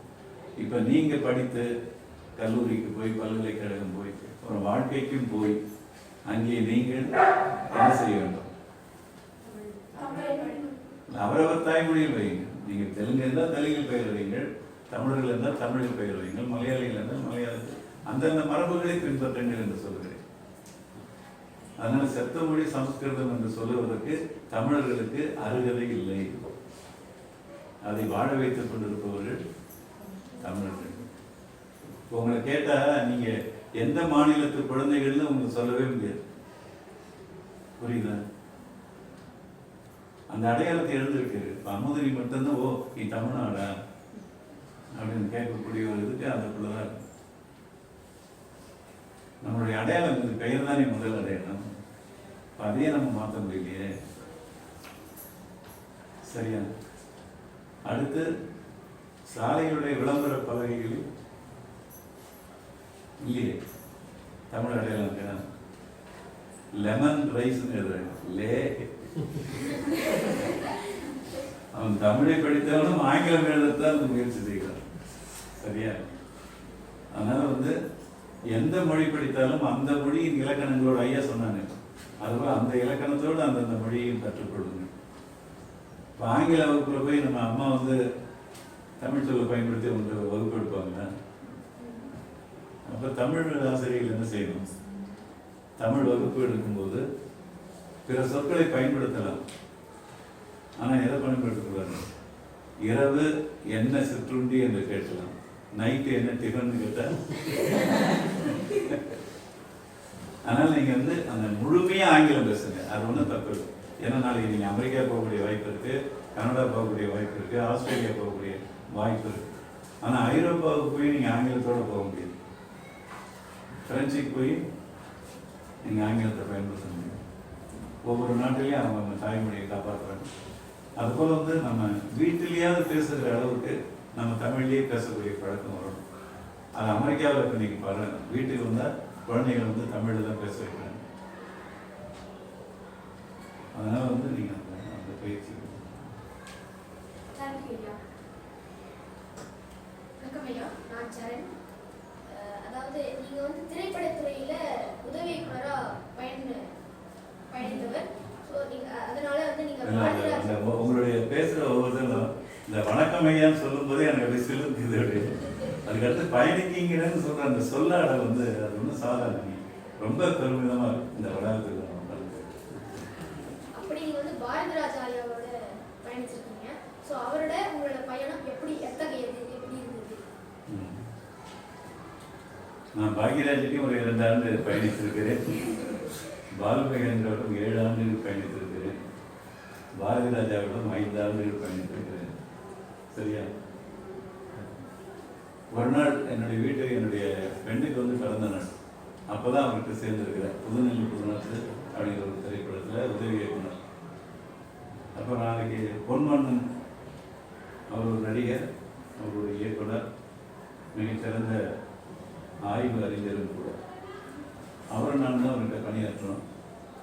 அப்போ நாளைக்கு பாப்பாவுக்கு பிறந்தவங்க அப்படிங்கும்போது நாளைக்கு நானும் வீட்டுக்கு வந்துட்டு வரேன் அப்படின்னு அவர் சொல்கிறார். உடனே அவரை நான் வீட்டுக்கு அழைச்சிட்டு போகிறேன். அழைச்சிட்டு போனால் அது சிறிய வீடு, ஜன்னலே இல்லாத வீடு, ஒரே அறை தான், விளக்கு கிடையாது. சென்னைக்குள் வாழ்கிற அந்த வாழ்க்கையில் நான் வாழ்கிறேன். அவர் உள்ளே வந்தார், அமர்ந்து பாப்பாவுக்கு ஒரு பரிசு கொடுத்தாரு. இட்லி கேசரி வச்சாங்க. இப்படி பண்ணார். ஒரு இட்லி மட்டும் விட்டு வாய்கள் போட்டார், தண்ணி குடித்தாரு. சரிவா போகலாம் அப்படின்னாரு. வந்து உட்காந்து ஒரு 1/2 மணி நேரமாவது இருப்பார் என்று எதிர்பார்த்தேன். ஆனால் அவர் ஒரு 5 நிமிடத்திலேயே வா போகலாம் அப்படின்னு சொல்லி உடனே ஏறி அலுவலகம் வந்துவிட்டோம். வந்து அன்றைக்கு கதை விவாதம் இருந்தது. எல்லாம் முடித்து விட்டு இரவு எல்லா உதவி இயக்குநர்களையும் கீழே அனுப்பிவிட்டார். நானும் கீழே வந்து விட்டேன். உடனே அவருடைய அலுவலக உதவியாளரிடம் அறிவுறுதி மட்டும் மேலே அனுப்புவது அப்படின்னு சொன்னார். உடனே நான் மேலே போனேன். உட்காரு அப்படின்னா, நீ அந்த வீட்டில் எத்தனை ஆண்டா வாழ்ந்துருக்கீங்க? 8 ஆண்டுகள் வாழ்ந்துருக்கேன். இதில் அந்த வீட்டில் இருந்துட்டு தான் எங்களுக்கு புரட்சி கவிதைகள்லாம் எழுதுனியா அப்படின்னு. ஆமாம் எழுது. என்னால் 5 நிமிடம் அங்கே உட்கார முடியல, அப்படி மூச்சு திணறுது. அதில் ஒரு குழந்தையை வச்சுட்டு இப்போ 8 ஆண்டுகள் வந்து நீ வாழ்ந்துங்க. ஒரு குழந்தைய வச்சுருக்க, ஒரு காற்றாடி இல்லை, ஒரு விளக்கு இல்லை. நீ முதல்ல எங்கள் உதவியாளருக்கு போய் ஒரு வீடு, புது வீடு பார்த்து, காற்றோட்டமான வீடு பார்த்து, நீ அதில் வாடகை பிடிச்சி நான் வாழ போயிட்டேன் அப்படின்னு சொன்னால் தான் உன்னை உதவி இயக்குனராக நான் ஏற்றுக்கிறேன் அப்படின்னு சொன்ன அந்த தாய்மை என்னுடைய வாழ்க்கையின் மீதும் ஒரு இயக்குனர், ஒரு உதவி இயக்குனர் மீது அப்படி கவனம் செலுத்த வேண்டிய அவசியமே இல்லை. அதனால தான் அவரை நான் ஆண் தாய் என்று சொல்வேன். கவிப்ப பெருமானை ஆண் தாய் என்று சொல்வேன். இயக்குனர் பாரதி ராஜாவை ஆண் தாய் என்பேன். தலைவர் பிரபாகரனையும் நான் ஆண் தாய் என்பேன். இந்த 3 பேரை தான் என் வாழ்க்கையை நான் ஆண் தாயாக நினைத்து உருகி வாழ்ந்து கொண்டிருக்கிறேன். ஒரு முறை புதுநெல்லி புதுநாத்து திரைப்படத்தில் அந்த ஆசிரியர் வேலை அறிமுறை கொண்டு வைத்தார். அந்த திரைப்படத்தில் நான் நினைக்கிறேன், புதுநெல்லி புதுநாத்து திரைப்படம் ஆசிரியர் வேடம் மட்டும் இன்னைக்கு தாமிரபரணி ஆற்று நிலையில் குழந்தைகள் எல்லாம் அமர்ந்து இருக்கிறார்கள், மாணவர்கள். நான் ஆசிரியராக வருகிறேன். அப்போ என் கையில் வந்து ஒரு பாரதியாருடைய புத்தகத்தை கொடுத்து வகுப்பு எடுத்து சொன்னாங்க. ஒளிபடைத்த கண்ணினாய் வா வா வா, உறுதி கொண்ட நெஞ்சினாய் வா வா என்று நான் சொல்ல சொல்ல மாணவர்களும் அதை திருப்பி சொல்லுது. அந்த காட்சியில் நான் நடித்தேன். படப்பிடிப்பெல்லாம் முடிந்து படத்தொகுப்பு, அதாவது எடிட்டிங், அந்த அறைக்குள் வந்து அவர் அமர்ந்து கொண்டு ஒவ்வொன்றாக சொல்லுவார். நாங்கள் அந்த காட்சிகளை எழுதி கொண்டே காட்சி, இது 1, இது 2, இது 6, இது 8, அப்புறம் மறுபடியும் இது 3, இது 7, அப்படி அந்த வரிசை கட்டி அந்த இது அதுதான் படத்தொகுப்பு. அப்படி எழுதி கொண்டிருக்கிற போது இந்த காட்சி வந்தது, நான் நடித்த காட்சி. அதில் வந்து நெப்போலியன் வந்து பண்ணையார், நான் வந்து ஆசிரியர். அந்த 2 கதாநாயகன் வந்து ஏர் ஓட்டுவாங்க. இந்த காட்சிகள் தான் இங்கே இருக்கு அவர்கிட்ட. அவர் என்ன சொல்றாரு, நீ கவிஞன் தானே? ஆமாம். அந்த ஒளிபடைத்த கண்ணினாய் வா வா, அதை நீ சொல்கிற மாதிரி நான் இந்த படத்தில் காட்சியை வச்சேன்னா திரையரங்கில் எனக்கும் அந்த பார்வையாளர்களுக்கும் ஒரு உறவு கிடைக்காது. அதனால இந்த காட்சி என்னென்ன இருக்கு, ஊஞ்சலில் நெப்போலியன் ஆடிக்கிட்டு இருக்கேன் பண்ணையார். அந்த 2 பசங்களும் ஏர் ஓட்டிட்டு இருக்காங்க. நீ என்ன செஞ்சுட்டு இருக்கிற? ஆசிரியர். நீ பாடம் நடத்திட்டு இருக்க. இந்த 3ஐயும் தான் நான் நினைக்க போகிறேன். சரியா? இதுக்கு நீ ஒரு கவிதை எழுது.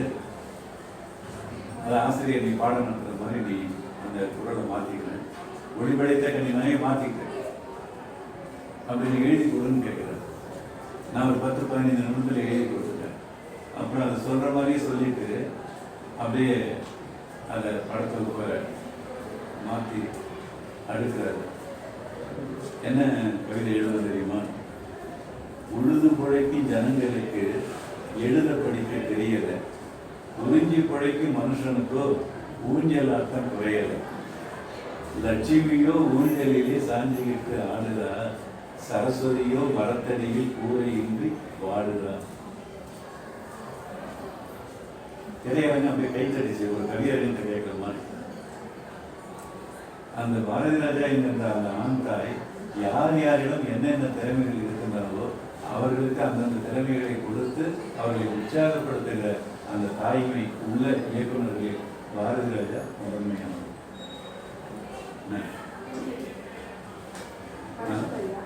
நான் அஸ்விதா. எனது கேள்வி, கவிதை எழுதி வெளியிட விரும்பும் ஒருவருக்கு தாங்கள் கூறும் வழிமுறைகள். முதல்ல இயற்கையை படிக்கணும், அடுத்து மக்களை படிக்கணும், அதுக்கடுத்து மக்களுடைய வழிகளை படிக்கணும், இயற்கையினுடைய சூழலில் ஏற்படுகிற மாற்றங்களையும் அந்த வழியை உருவாக்கணும். ஒரு மரம் வெட்டப்படுகிற போது ஓடி போய் கட்டி அணைத்து வெட்டாதீர்கள் என்று சொல்லுகிற அந்த கைகளுக்குடையவர்கள் தான் கவிதை எழுத கருதுகிறீர்கள். அந்த அளவுக்கு உலகத்தின் எந்த மூலையில் ஒரு வண்ணத்து பூச்சி காயம்பட்டாலும் அதற்கு மருந்து தேடுகிற மனம்தான் கவிதை எழுதுகிறார். பாரதி தன்னுடைய வாழ்க்கையில் எந்த வசதியும் பெறவில்லை. ஆனால் தமிழுக்கு பல உயர்ந்த நாற்காலிகளை உற்பத்தி செய்து கொடுத்தான். இப்போ அவன் எதனால் கொடுத்தான்? எல்லா வழிகளையும் தன் வழிகளையும் போல் பார்த்தான். பாரதிதாசன் மிகச்சிறந்த கவிஞன்.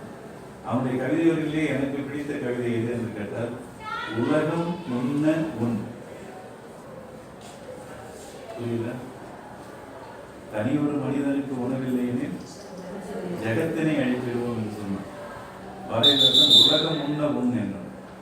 இப்படி எட்டி பாரு, அந்த வண்ணம் பிடிச்சி பசியாயிடுச்சா?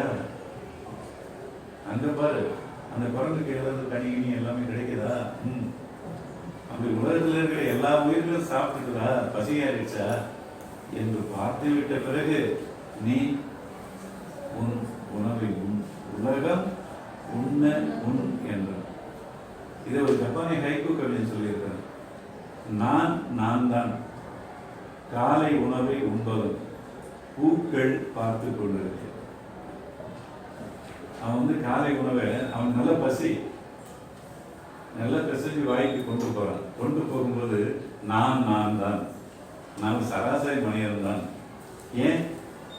அங்க பாரு, பூந்தொட்டியில பூக்கள்லாம் அப்படி பூத்து இருக்கு, அதெல்லாம் அம்மா அப்படின்னு பசியோட வாயை திறந்த மாதிரி இருக்க. அப்ப அந்த உருட்டியை எங்க கொண்டு போகணும்? அந்த வாய் திறந்திருக்கு அந்த பூக்கள்ங்கிற குழந்தைகளுக்கு ஊட்டி விட்டல்லவா நான் முன்னே வேண்டும். நான் அதை பார்க்காம என் பசிக்கு மட்டும் வாய்க்கு சோறு கொண்டு போறேன் என்ற அந்த உணவு நான் தான் காலை உணவை உண்பவன், பூக்கள் பார்த்து கொண்டிருக்க என்று 3 வரியில் எழுதுறான் நம்ம பாரதிதாசன். உலகம் உண்ண உண் அப்படிங்கிற ஒரே வரியில சொல்லி. அதனால கவிதை எழுதுவதற்கு முதலில் உலகத்தில் இருக்கிற அழகுகளை பிடிக்க வேண்டும். உலகத்தில் இருக்கிற அனைத்து உயிருடைய வரிகளையும் நுட்பமாக உணர்ந்து அவற்றிலிருந்தும் கவிதைகள் எழுத. இந்த 2 முயற்சி இருந்தாலே வந்துடும். அடுத்து உலக கவிதை நூல்களை படிக்க வேண்டும். நம்ம தமிழில் இருக்கிற எல்லா இலக்கிய மரபுகளையும் நாம் பிடிக்க வேண்டும். இப்படி பல தேடல்களுக்கு உள்ளே நாம் இயற்கையான மனிதனாக வாழ்ந்தால் நமக்குள்ளாக கவிதை வந்துகிட்டே.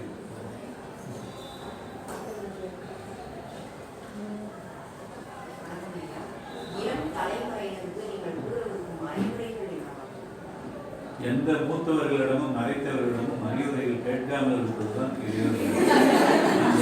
அறிக்கை.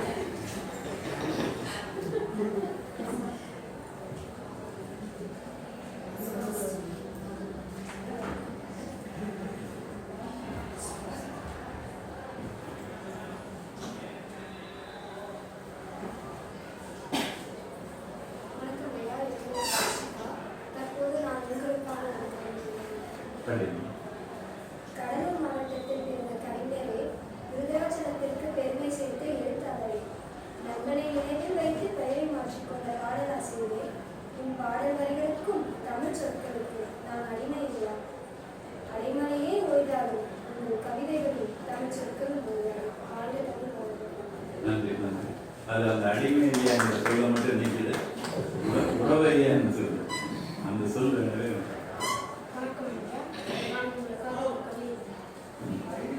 மதிக்கு அழகாகவும் அறிவிற்கு மதியாகவும் பிறந்தநாள் பாடலை தமிழில் பிறப்பித்தவரை, திரைப்பட பாடலின் ஆசிரியரை, நண்பனுக்கு மதிப்பளித்து பெயரோடு நண்பன் பெயரை பிடித்தவரே, புகழ்மிக்க கவிஞரை, உலகம் போற்றும் புத்தமரை, உழைப்பால் உயர்ந்தவரே, தன் சிந்தனையில் சிகரம் கொண்டவரே, உங்கள் வருகையால் எங்கள் பணி பெருமைப்படுகிறது. எனக்கு இத்தருணத்தில் வாய்ப்பளித்த அனைவருக்கும் நன்றி.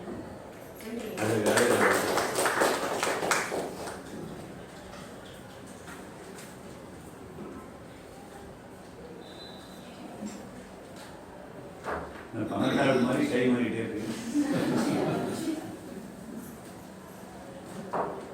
ஆசிரியர்கள் கொடுக்கலாமா?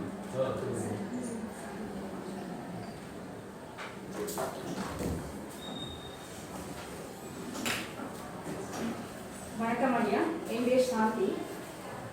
விருதாச்சலத்தில் இழந்திட்ட வீர தமிழரே, விருதாச்சலத்தில் இழந்திட்ட வீர தமிழரே, ஏறு பிடித்த கையில் எழுதுகோல் பிடித்து, ஏறு பிடித்த கையில் எழுதுகோல் பிடித்து தமிழ் கவிதையை படைத்திட்ட பாவலரே, எல்லா மொழியும் வாழட்டும், எல்லா மொழியும் வாழட்டும், எம் தமிழ் மொழி என்னை ஆளட்டும் என்று கூறிய அறிவுமதி என்கின்ற ஆசானே, இயற்கையோடு இணைந்து வாழ பழகு, இயற்கையோடு இணைந்து வாழ பழகு, மரத்தை வெட்டாதே, முடிந்தால் மரத்தை நடு என்று கூறிய மனிதரே மதியே. அறிவுமதியின் கவிதைகள் மதி போன்ற குளிர்ச்சியையும் மனதில் உணர்ச்சியையும் ஏற்படுத்துகிறது. மதி என்பது நிலா, மதி என்பது நிலா, அந்த மதியோ இரவில் ஒளி வீசுகிறது, அறிவு மதியோ பகலில் ஒளி வீசுகிறார். பண்பு பாராட்டும் தங்க தமிழரே, தங்களிடம் ஒரு கேள்வி. பாரதியாருக்கும் பாரதிதாசனுக்கும் உள்ள ஒற்றுமை என்ன என்று சொல்ல முடியும் அல்லது ஒப்பிடுக? இல்லை, ரெண்டு பேருமே உலக புதுமைக்கும் உலக உயிர்களுக்குமான ஒரு மிகச்சிறந்த இடத்தில் வாழ்க்கையை பார்த்தவர்கள். கவிதையின் விழுமியங்களை தமிழுக்கு அள்ளி தந்தவர்கள். இரண்டு பேருமே ஒற்றுமை. அவர் எல்லா கடவுள்களையும் கும்பிட்டவர், இவர் எல்லா கடவுள்களையும் நிராகரித்தவர். அதுதான் ரெண்டு பேருக்குள்ள வேற்றுமை.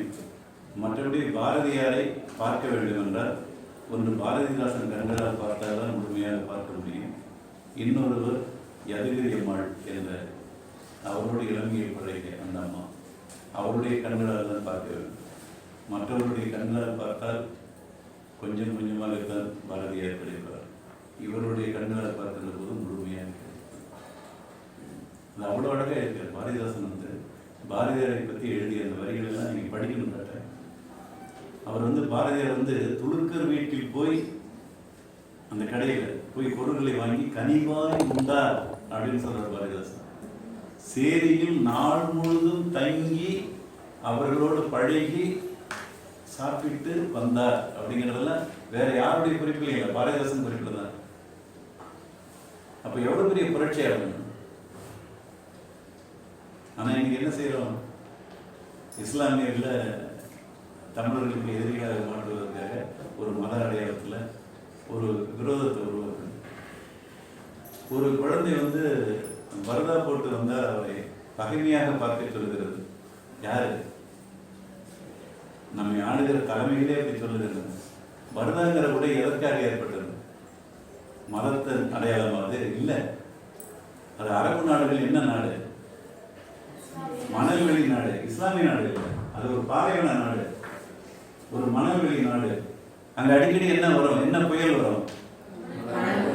மணல் புயல் தான் வரும். மணல் புயல் வரும் பொழுது நம்ம இங்க ஒரு புயல் வந்தா கூட இப்படி ஒதுங்கிடலாம், இப்படி ஒதுங்கிடலாம். ஆனா அங்க ஒரு புயல் வந்ததுன்னா எப்படி வரும்? இப்படி வரும். வருகிற போது பரத அணியவில்லை என்றால் என்ன நடக்கும்? காதுக்குள்ள மணல் போகும், கண்ணுக்குள்ள மணல் போகும், இடுப்புல வச்சிருக்கிற குழந்தை என்ன ஆகும்? அப்ப அவங்களுக்கு எதற்காக அது ஏற்பட்டது? அந்த சீதோஷ நிலைக்கு ஏற்ப அந்த மணல் புயலிலிருந்து தப்பிக்க அவர்கள் முழுமையாக தங்கள் முகத்தை மூட வேண்டிய வாழ்க்கை சூழலில் வாழ்ந்தது. ஆண்களும் அதை செஞ்சு ஆண்களும் பண்றாங்க. ஆண்கள் தலப்பாகை உயரமா கட்டுவாங்க, காதல் சொல்லுது. இது எல்லா நாடுகளையும். இப்ப நம்ம வந்து பாக்குறேங்க, சென்னைக்கு வாங்க, கோயம்புத்தூருக்கு வாங்க, அல்லது இங்கேயே நம்ம ஒசூர்லயே பாருங்க, பெண்களும் ஆண்கள் என்ன பண்றாங்க, முழுமையான கோடைகாலத்தில் என்ன பண்றோம், போட்டுக்கிறோம். என்ன பண்றோம், இங்கேயும் மருந்தா வந்து விட்டது. ஏன்னா வெப்ப நாட்டிலேயே வெப்ப நாடு அதிகமான வெப்ப நாடாக மாறிடுச்சு. அது வந்து இயற்கையினுடைய சூழல்ல உருவாகிறது உடை. அது எல்லாமே இப்ப வந்து ஐரோப்பிய மக்கள் வந்து இங்க கடற்கரை ஓரத்துக்குலாம் வந்து என்ன பண்றாங்க, மேல் துணி ஒரு கீழ் துணி உள்ளாடை இது மட்டும் போட்டுக்கிட்டு வெயில் காய்கிறாங்க. ஏன்? அது அவங்களுக்கு மருத்துவம் பார்க்குறாங்க. அது வந்து ஒரு கவர்ச்சிக்கான உடை அல்ல. அது இதெல்லாம் நம்ம வந்து ஆய்வு செய்யணும். அடுத்து வந்து நீங்க உடை எப்படி உடுத்த விரும்புறீங்களோ அப்படி நீங்க உடுத்துறதுக்கு எங்களுக்கு வந்து நாங்கள் பெற்றோர்களாக எங்களுக்கே உரிமை கிடையாது. நீங்க முடிய நான் இப்படிதான் வச்சுக்கணும், நீங்க வச்சுக்கணும். நாங்கள் இந்த நகையை போட்டுக்கணும்னா நீங்க போட்டுக்கணும். ஆனா அதுக்குள்ள ஒரு அறிவோட சிந்திக்கணும். இது நமக்கு தேவையா, இந்த வெப்பத்துக்கு என்ன. ஒரு குளிர்காலம் வரும்போது என்ன செய்வீங்க, ஒரு கூடுதலான உடைகள் வந்து நமக்கு தேவைப்படுது. அதுல வந்து பண்பாட்டு அசைவுகள் கூட இருக்கு பாருங்க. இப்ப நம்ம இல்லைன்னு சொல்றத ஒரு தம்பி எழுதுறீங்க, ஒரு தம்பி எழுது இல்லைன்னு சொல்லு, அவங்களுக்கு சொல்லணும். அதை எப்படி சொல்லுவ, உடம்பு எப்படி அசைச்சு சொல்லுவ, உடல் மொழியில சொல்லு. அது என்ன எனக்கு தெரியவா சொல்லு, இல்ல இல்லைன்னு சொல்லு. சரி, இதே ஒரு அமெரிக்கன் அல்லது ஒரு ஐரோப்பியன் எப்படி சொல்லுவோம், உன் கை எங்க இருக்கும், உன் கை எங்க சொல்லுவான்,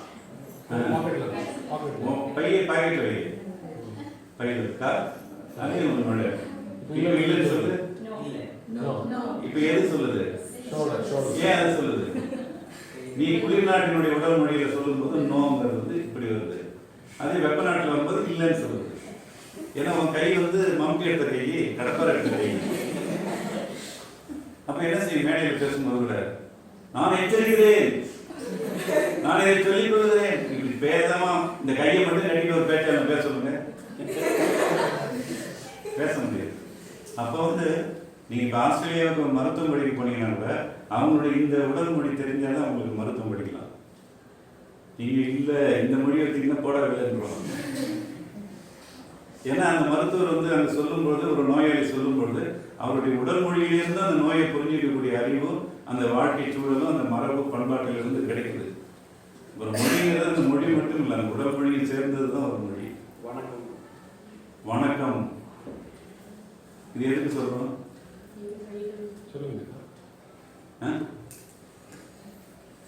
நான் உயர்ந்தவன் நீ என்ன தொற்றாத. கை கொடுத்தல்ங்கிறது வந்து நீ உயர்ந்தவன் நான் தாழ்ந்தவன்றதுக்காக உருவானது இல்லை.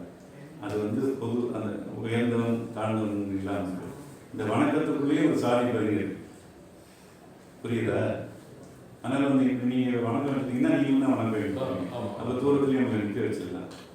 ஆனால் கொரோனா வந்து கை கொடுக்காதுன்னு சொல்றது வேற. ஆனால் இப்படிலாம் நம்மகிட்ட இருந்தது.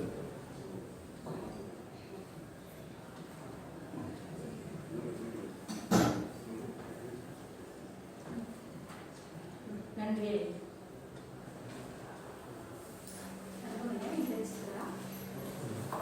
தங்களை ஈர்த்த கவிஞர் இந்த வரிகளை எனக்கு முன்பே இதை எழுதிவிட்டாரே அப்படின்னு நீங்க நினைச்சு இல்லை, ஒரு பாட்டு அப்படி நினைச்சிருக்கேன். அந்த பாட்டு என்னன்னா வைரமுத்து எழுதின ஒரு பாட்டு. அந்த பாட்டு வந்து மகளுக்காக அவர் எழுதுனது. அவருக்கு மகள் கிடையாது, 2 மகன்கள் தான். வா வா அந்த பாட்டு கேட்டுட்டு நான் கொஞ்சம் நல்லா நான் எழுதிருக்கலாமேன்னு நினைச்சதான் சொல்ல முடியாது. ஆனால் கேட்டு வியந்திருக்கேன். அதே போல மகனுக்காக தாமரை எழுதின ஒரு பாட்டு இருக்கு, தெரியுதா? என்னுடைய மறுபடியும் என்னுடைய கருவுக்குள் உன்னை வைத்து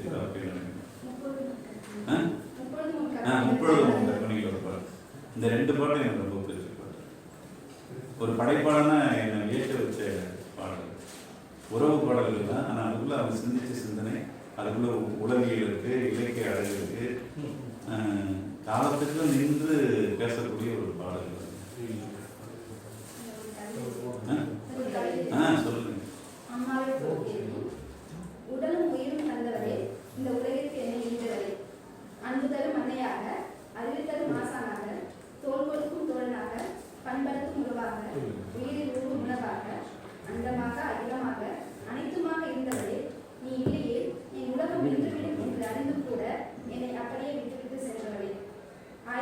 என்னாலும் என் அன்னை நீ இல்லையே எனக்கு எவரும் இல்லையே.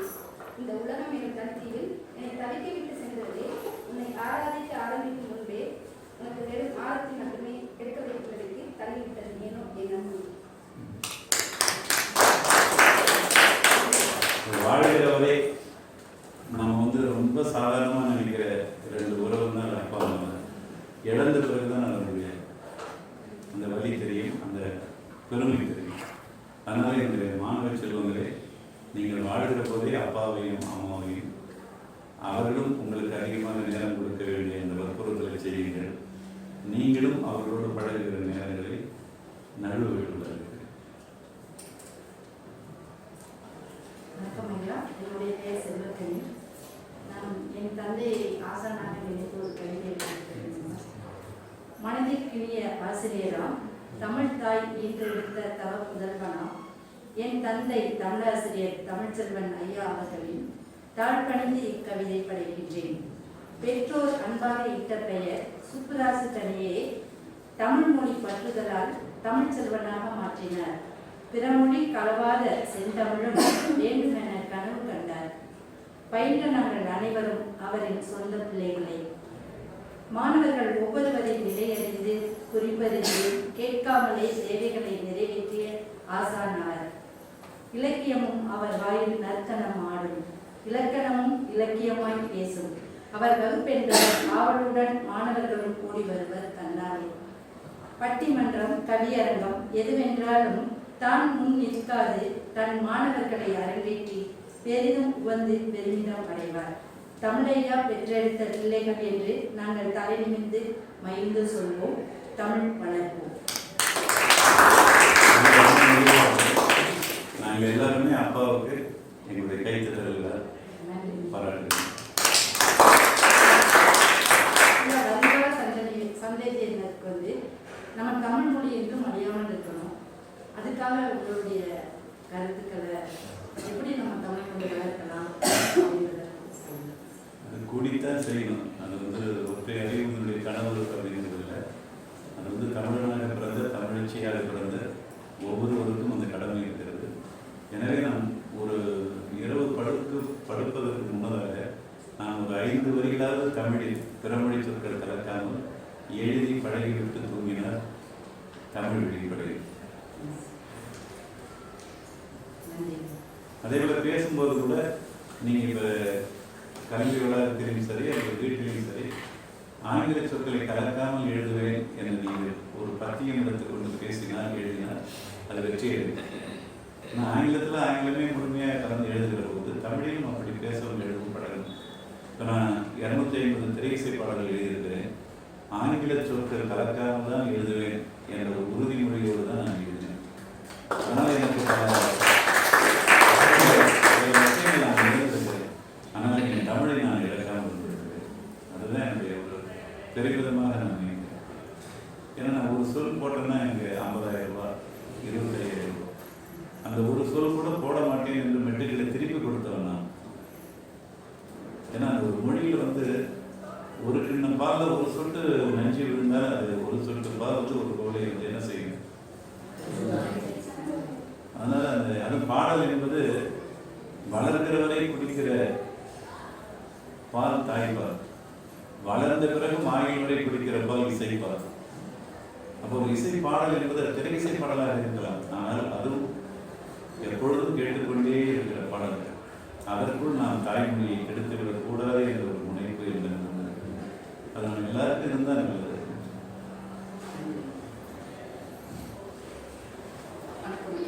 என்னுடைய பெயர் சில். நான் உங்களுக்காக சிறு கவிதை பாராட்டு உங்களுடைய கவிதை அரங்கத்துக்கு ஒரு மகிழ்ச்சியாக வேணும். புதுமையை வரவேற்பது என் பள்ளி. குருகுலத்தின் குருவாய் இன்று நீங்கள் எங்களுடன் ஒரு நாள் மன மகிழ்ச்சியுடன் நாங்கள். வாய்ப்புக்கு நன்றிகள் பல எங்கள் தாளாளர்கள். குவளை நீராய் அன்று இனநீர் பிறந்து ஆழி பெருங்கடலாய் இன்று எழுத்துலகின் இதயமாய் தமிழ் மகனாய் பாவலர் அறிவுமதி ஐயா அவர்கள் வள்ளுவர் படிப்பக நூல்களை நிலைநிறுத்தியவராய் நட்பிற்கு இலக்கணமாய் இருபால் நட்பின் வேற்றுமையை எதிர்த்த புளிய மரத்தின் நிழலாய் சமூக சீர்திருத்தவாதியாய் படைத்த கவிகள் பற்பலர். எதிர்கால சந்ததியினருக்கு தூண்டுகோலாய் வழிகாட்டியாய் விளங்குபவரே, புரட்டினோம் உங்கள் வரலாற்று புத்தகங்களை, கைக்குள் உலகம் அல்லவா ஐயா என்று வியப்பில் ஆண்டும் மென்மேலும் தமிழ் மகனாய் தமிழை வளர்க்க வணங்குகிறோம். நன்றி ஐயா. வணக்கம். அதில் அந்த புளிய மரத்தை மட்டும் ஆரம்பம் ஆரம்பத்தில்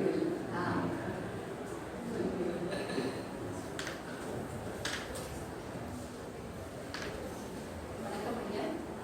நான் தமிழ்ச்செல்வி, தகவல் தமிழாசிரியை மகள். கவிஞர் என்று தனிக்கவிதை எதுவும் சிந்தனையில் தோன்றவில்லை. நேரமின்மை என்னை நெருக்கியது, ஒத்துக்கொள்ளவும். என்னுடைய கேள்வி, அழைக்கும் கவிதைகளைப் போல தற்சமயம் தன்முனை கவிதைகள் கவிதை கலைகளை தமதாக்கி கொண்டு வருகின்றன. இந்த தன்முனை கவிதைகள் எழுதுவதற்கு வழிமுறைகள் மற்றும் வரையறைகளை கூற முடியுமா? இல்லை, நீங்கள் தான் வரப்பு கட்டி கொள்ள வேண்டியது உங்களுடைய உணர்ச்சியினுடைய பெருத்து தான். மற்றபடி அது இலக்கணம்னு சொல்லணும். நீங்கள் எழுதும்போதே அந்த பாடுபொருளே உங்களுக்கு ஒரு வடிவத்தை இருக்கும். அதை நீங்கள் எழுதி பாருங்க, கிடைக்கும் இந்த வடிவம்.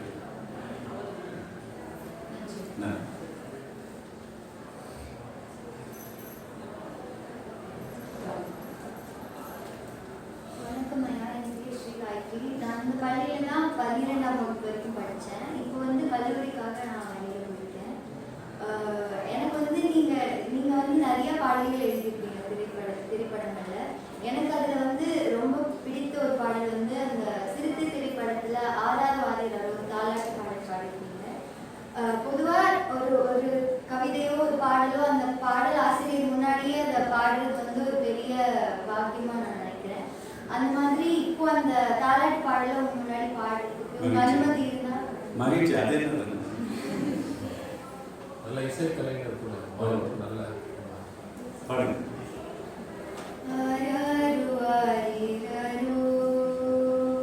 அம்புலிக்கு நேரி வரோ,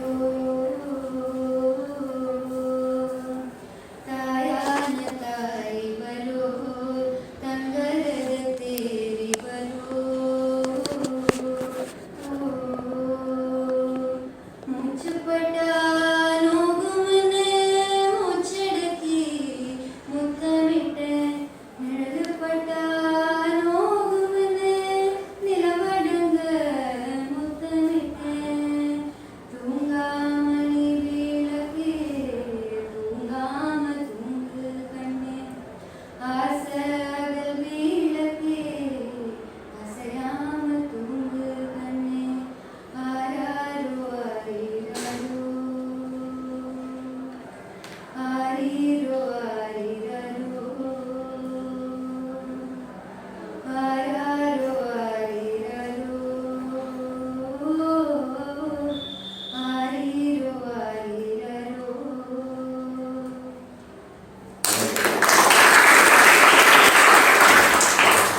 எப்படி கோமன் மேலே மூழ்கி கேட்டுருக்கீங்க?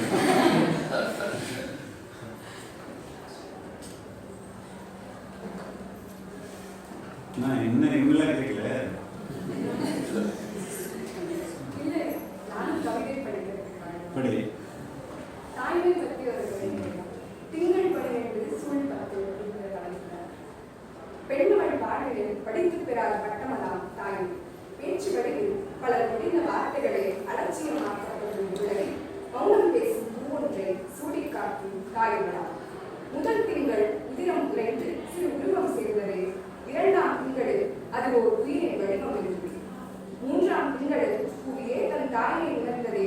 4ஆம் திங்களில் அம்மை அவள் நடைபோகல. 5ஆம் திங்களில் அவள் இடுப்பது வழிவர. 6ஆம் திங்களோ மேனியில் இழப்பது விரைகிறது. 7ஆம் திங்களது நாவோ சாம்பலின் ருசி கேட்க. 8ஆம் திங்களில் வடுமாங்கால் அது வேறி விடுகிறது. நவ திங்கள்களின் போக்கில் பலர் சொல்ல மனமாற்றங்கள் சேர்க்கிறோம். 10ஆம் திங்களோ பதற்றம் வாட்டியும் இன்னும் சில நாட்கள் என மனதை பெற்றி ஒரு முறை அம்மா என்றழைக்க. பிரசவ நேரத்தில் 1000 கோடி முறை அம்மா அம்மா என்றெழுது பெற்றெடுத்தால் பெண்ணொருத்தி அவள் பெண்ணை கடந்து தாய்மை உணர்கிறது.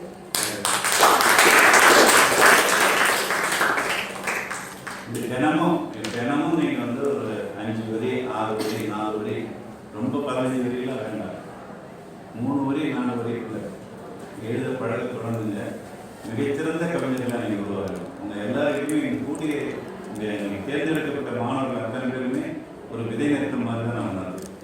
இந்த வயதிலே நீங்கள் எழுத தொடங்கிடுங்க. இது அவங்க பாராட்டுவாங்களா இவங்க பாராட்டுவாங்களா அப்படிலாம் நீங்கள் நினைக்கக்கூடாது. அடுத்தது பத்திரிகையில் பார்க்கணும், எழுத்தில் பார்க்கணும், அச்சில் பார்க்கணும் அப்படிலாம் பார்க்குறாங்க. நமக்கு நாமே எப்படி சுவாசிக்கிறோமோ அப்படி நமக்கு நாமே நம்ம எழுதி பழகும்போது உங்களுக்குன்னு ஒரு மொழி நடை கிடைக்கும். இப்போ எனக்கு கிடைக்கிற மொழி நடை வந்து அது நான் உற்பத்தி பண்ணிக்கிறது. தொடக்கத்தில் சில கவிஞர்களுடைய தாக்கங்கள் எனக்கு கிடைக்கும். ஆனால் நான் ஒரு 5 ஆண்டுகள் தொடர்ந்து எழுத ஆரம்பிச்சேன்னா அவங்களுடைய விரலை விட்டுட்டு நான் நடக்க ஆரம்பிச்சிடுவேன். அப்படிதான் நமக்குன்னு ஒரு மொழி நடை கிடைக்கிற வரைக்கும் நம்ம உழைக்கணும். தலைப்புகள் எடுக்கும்போது நீங்கள் சிந்திக்கணும். யாரும் தொடாத ஒரு தலைப்பை நம்ம எடுக்கணும். யாரும் தொடாத ஒரு ஊமையை நம்ம எழுதணும். இது அவங்க சொன்னது போல இருக்கா, அதை நம்ம பயன்படுத்தவே கூடாது. அப்போதான் நம்ம வைரமுத்தை ஜெயிக்க முடியும், அறிவுமதியை ஜெயிக்க முடியும், தாமரையை ஜெயிக்க முடியும். இப்போ நான் பாடல்கள் வந்து 250 பாடல்கள் தான் பண்ணியிருக்கேன். ஆனால் அவங்கெல்லாம் 2000, 3000, 4000 தாண்டவங்க நிறைய இருக்கிறாங்க. இப்போ அதுக்குள்ள அறிவுமதின்னு நான் சொல்லிக்கிறதுக்கு எனக்கு ஒரு 30 பாட்டு இருக்கு. அது மற்றவங்க சிந்திக்காத சிந்தனை யுக்திகளில் நான் எழுதின பாட்டு. எனக்கு அது போதும்னு நினைக்கிறேன். இப்போ பட்டுக்கோட்டையெல்லாம் வந்து 100, 200 பாட்டு தான் எழுதிட்டு போயிருக்காங்க. ஆனால் அவருடைய சமூக கருத்தும் அவருடைய அந்த எளிமையும் அதுக்குள்ள அவர் பெய்த அந்த பாட்டு தன்மைக்குரிய ஆளுமை படம்பு. அது பட்டுக்கோட்டை கல்யாண சொந்தத்தில் கண்ணதாசனை பேரை சொல்கிறவங்க பட்டுக்கோட்டையை சொல்லலைன்னா ஏன் அவர் பேரை சொல்லலை அப்படின்னு கேட்க வைக்கிற ஆளுமை பட்டுக்கோட்டையில் இருக்குது. அப்படின்னா நான் எழுதின ஒரு 30 பாட்டு வந்து அறிவுமதி பாட்டை ஏன் விட்டீங்க எனக்கு கேட்கக்கூடிய இடத்துக்கு எனக்கு தமிழை நான் செய்திருக்கிறேன். அதை நான் உழைத்திருக்கிறேன். உழைப்பதற்கு தான் நீங்கள் முதல்ல தயாராகணும். பாடம் இருக்குது, படிப்பு இருக்குது, விளையாட்டு இருக்குது, இசை இருக்குது. உங்களை வந்து நான் என்ன சொல்கிறேன்னா நீங்கள் படிப்பது அதற்குரிய நேரத்தை எடுத்துக்கொள்வது. ஆனால் இசை பயிற்சி, ஆடல் பயிற்சி, விளையாட்டு பயிற்சி இந்த 3ம் உங்களுக்கு கைவர பெற்றால்தான் உங்கள் மூளைப்படியில் முழுமையான ஒரு கல்வியும் அறிவும் விசாலமாகும் என்பதை மறந்துவிடாது. ஒரு நாளைக்கு ஒரு மணி நேரமாவது விளையாடுங்க.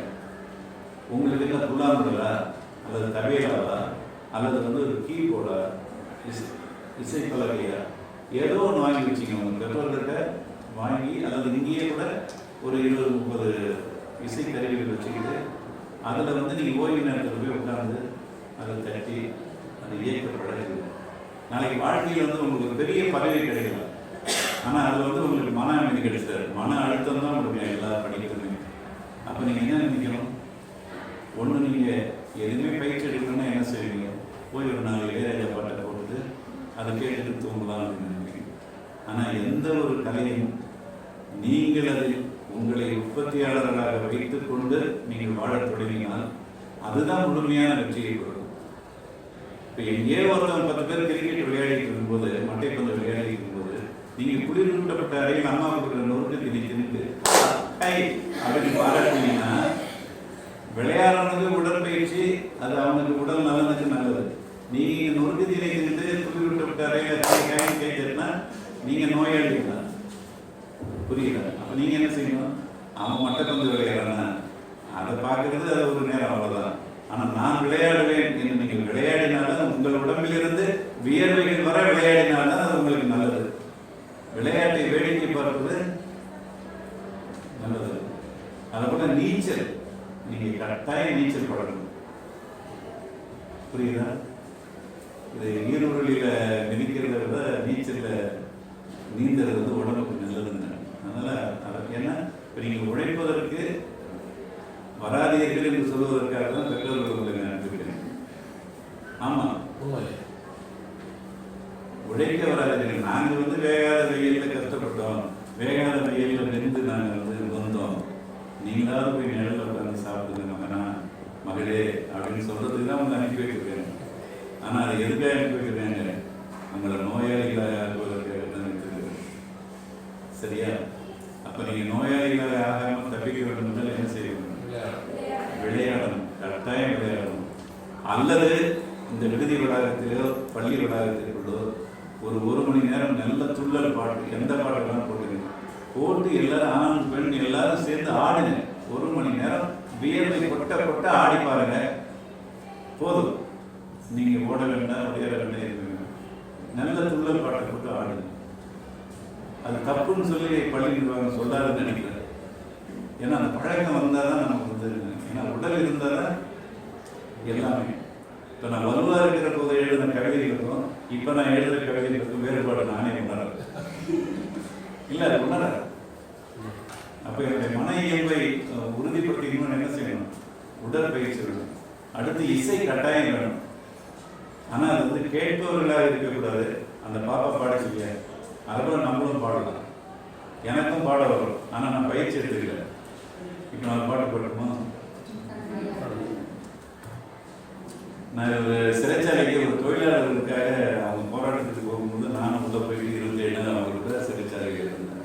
அப்போ மகளுக்காக எழுந்த பாட்டு நீங்களும் எங்களுடைய குழந்தைகளாக மட்டும் அந்த பாட்டை வந்து துறப்பாடி சிறையின் உள்ளே நானும் தூங்காம தூங்கலிலே வந்தது வந்தது ஞாபகம், வந்தது வந்தது ஞாபகம், மகளே வாடாத பூ போன்ற உன்முகம், அப்பாவை காணுன்னு கேட்டியா, நானும் வருவேன்னு தூங்காம பார்த்தியா, அழவேண்டா மகளே என் அன்பான மகளே, நீ மட்டும் மகளல்ல, நீ மட்டும் உறவல்ல, நீ மட்டும் மகளல்ல, நீ மட்டும் உறவல்ல, பாரெங்கும் உள்ள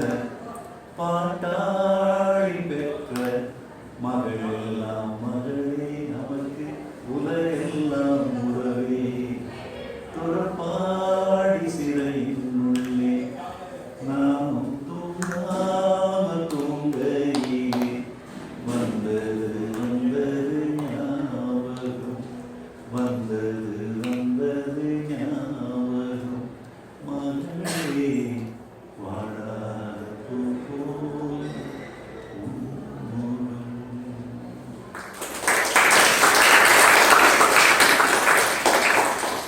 இசை கற்றுக்காரன் கைத்தட்டல் வாங்கிட்டதில்ல. அதுபோல இங்கே நடக்கிற கலை நிகழ்ச்சிகளில் நான் பாடுவேன் அப்படின்னு போய் உருவாக்கி முன்னாடி நின்று நீங்கள் பாடுவீங்க. அதே போல குழு நடனங்கள் ரொம்ப முக்கியம். அந்த கலை நிகழ்ச்சிகளிலே தனித்த நடனங்கள் பரதநாட்டியம் கொண்டாடுறது ஆடலாம். ஆனால் 15 பேர் 20 பேர் சேர்ந்து ஆண்களும் பெண்களுமாக சேர்ந்து நீங்கள் ஆடுகிற போது அதில் ஒரு இது கிடைக்கும், ஒரு ஒத்திசைவு. அதை பார்க்குறவங்களுக்கு அது ஒரு இதாக இருக்கும். உங்களுக்குள்ளேயும் அதுக்குள்ள தன்னை அறியாமலேயே ஒரு மனித அழகு அது தோணும். அதனால் கலை நிகழ்ச்சிகளும் பள்ளியில் நிறைய வைப்பாங்க. அதை எல்லாருமே பயன்படுத்தணும். ஆனால் 1 மணி நேரம் இசை போட்டு ஆடணும் அப்படிங்கிறத விட்டுறாதுங்க. நான் அந்த கோயிலுக்கு கேட்பேன் 2 மணிக்கு. அது ஒன்று நடத்தி பாருங்க. நம்ம கல்வி வளாகத்தில் அது மாணவர்களுக்கும் பிடிக்குதான்னு பாருங்க. அதுக்கடுத்து பெற்றோர்களுக்கும் பார்க்க சொல்லுங்க. அதுலேருந்து என்ன கிடைக்குதுங்கிறத நீங்கள் உணரணும்.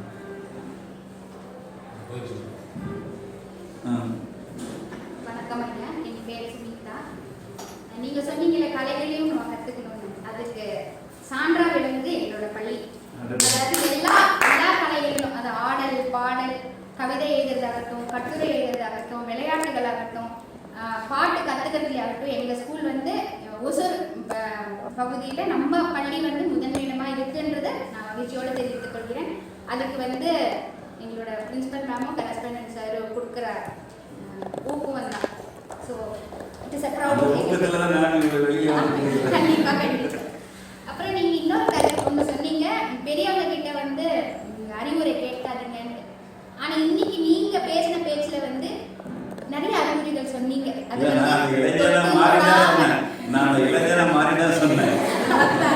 தொட்டு தொடாம பட்டும் படாம யாருக்கு அது போய் சேரணுமோ அவங்களுக்கு சேர்ற மாதிரி ரொம்ப அழகா சொன்னீங்க. உண்மையிலேயே நீங்க கலைஞர் தான். சில பாட்டெல்லாம் கேட்கும்போது இந்த பாட்டு எனக்காகவே எழுதிப்பாங்களோ அப்படின்னு தோணும். அந்த மாதிரி பாட்டெல்லாம் நிறைய எழுதிருக்கீங்க. மனமார்ந்த நன்றி.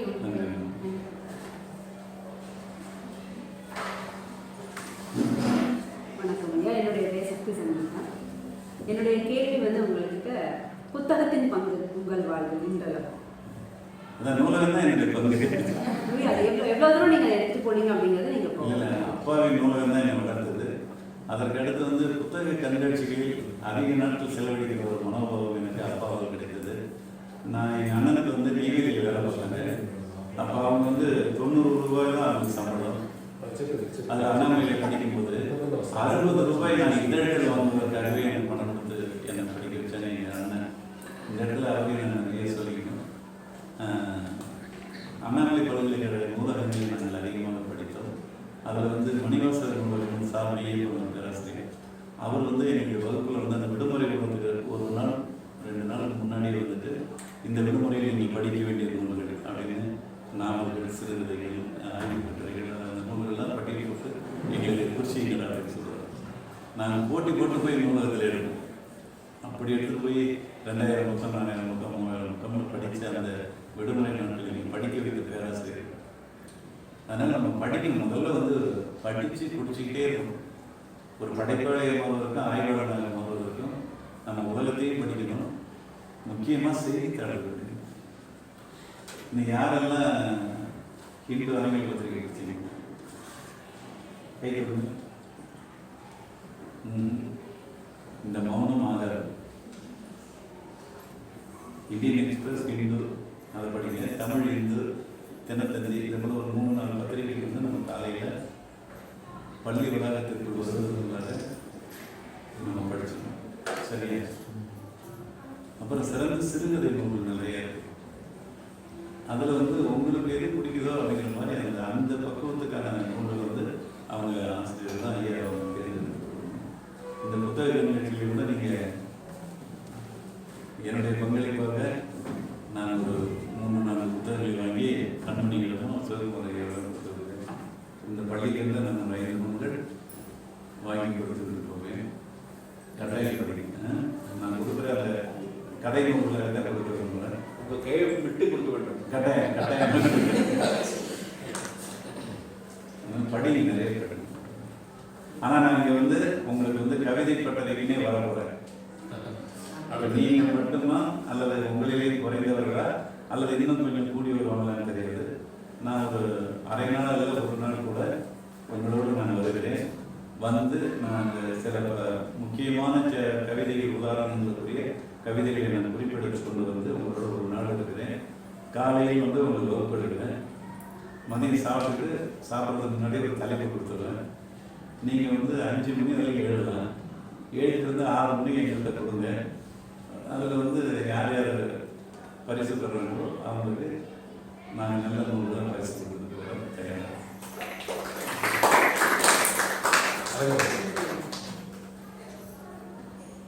நேரம் முடியலையா? வணக்கம் ஐயா, என் பெயர் சசிகலா. இன்றைய காலகட்டங்களில் மேல்நிலை பள்ளிகளில் ஆங்கில பாடங்களை தான் முதன்மையான பாடங்களாக எடுத்து எல்லா குழந்தைங்களும் படிச்சுட்டு இருக்காங்க. அந்த வகையில் எனக்கு தெரிஞ்ச வரையில் இந்த பகுதியில் எங்களோட பள்ளியில் மட்டும்தான் தமிழ் பாடத்தையும் முதன்மை பாடமாக படிக்க முடியும் அப்படிங்கிறதுக்கு ஒரு வாய்ப்பு அளித்து எனக்கு முதல் மாணவியாக அது இந்த குழந்தையை கொடுத்தது நிர்வாகம் தான். அந்த வகையில் எனக்கு நிர்வாகத்திற்கு நாங்கள் நன்றி சொல்ல கடமைப்பட்டவர். எனக்கு ஒரே ஒரு கேள்வி மட்டும்தான். இன்றைய உலகம்ல தமிழாசிரியர்களா ஆங்கிலம் வந்து அதிகமான தாக்கம் கொண்டுள்ள இன்றைய சூழல்ல தமிழாசிரியர்களா நாங்கள் எங்களோட குழந்தைகளுக்கு எப்படி வழி நடத்தணும்? நீங்க வந்து ஆங்கிலம் கலக்காமல் வகுப்பெடுத்து பாருங்க. அதுதான் நீங்க குழந்தைகளுக்கு நீங்க செய்ய வேண்டிய சிறந்த ஒரு பணியாக இருக்குன்னு நான் நம்புகிறேன். ஏன்னா நாமளே தமிழை வந்து தாழ்வாக நினைக்கக்கூடிய வாழ்க்கை சூழல் வந்து இருக்குது. இன்னைக்கு வந்து உலகத்தோட தான் நம்ம விட்ட ஒழுகணும். அப்படி இருக்கும்போது உங்கள் குழந்தைகளே நீங்கள் பெறும்போது ஆங்கில வழியை படிக்க வச்சுட்டு தான் வருவீங்க. வடமொழியில் பேர் வச்சுட்டு தான் வந்திருப்பீங்க. நாம் எடுத்துக்காட்டுகளாக இருக்க வேண்டும் என்றால் நாம தான் முதல்ல நமக்கு சோறு போடுறது தமிழ். அப்போ நம்ம அதில் உண்மையாக இருக்கோமா, நம்ம யாரும் கை நீட்டாத அளவுக்கு இருக்கோமா அப்படிங்கிற அந்த இது இருக்கு. அப்போ நீங்கள் என்ன வரணும், தமிழ் அப்படின்னா உங்கள் குழந்தைகளுக்கு நீங்கள் தமிழ் பெயர் சொல்லணும். இப்போ அந்த வாய்ப்பை நீங்கள் இழந்துவிட்டால் உங்கள் பெயர்களுக்காவது தமிழ் பெயரை சொல்லிட்டு நீங்கள் தமிழாசிரியர் இல்லையா, அதனால அந்த பெயர் வச்சுருக்கிறீங்க அப்படிங்கிற அந்த நற்பெயரையாவது பெறுவதற்கு நமக்கு வாய்ப்பு இருக்குது. அடுத்த ஈடு இருக்குது.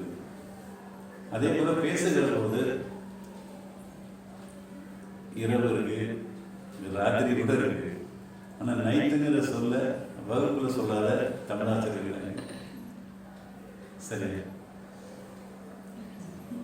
ஆனால் அந்த வகையில் நாங்கள் தமிழாசிரியர்களாக நாங்கள் இந்த பள்ளியில் பணியாற்றுவது பெருமிதம் பண்ணணும். ஏன்னா எங்களுக்கு அந்த மாதிரியான கட்டுப்பாடுகள் இல்லை. பிற பள்ளிகளில் இருக்கிற மாதிரி ஆங்கிலத்தில் தான் தமிழாசிரியர்கள் பேசணும் அந்த கட்டுப்பாடு சொல்ல மாட்டாங்க. இல்லைன்னா அந்த உணர்வு இல்லைன்னா நீங்கள் 5 பேர் உங்களுக்கு வேலை வாய்ப்பு கொடுத்துருக்காங்க.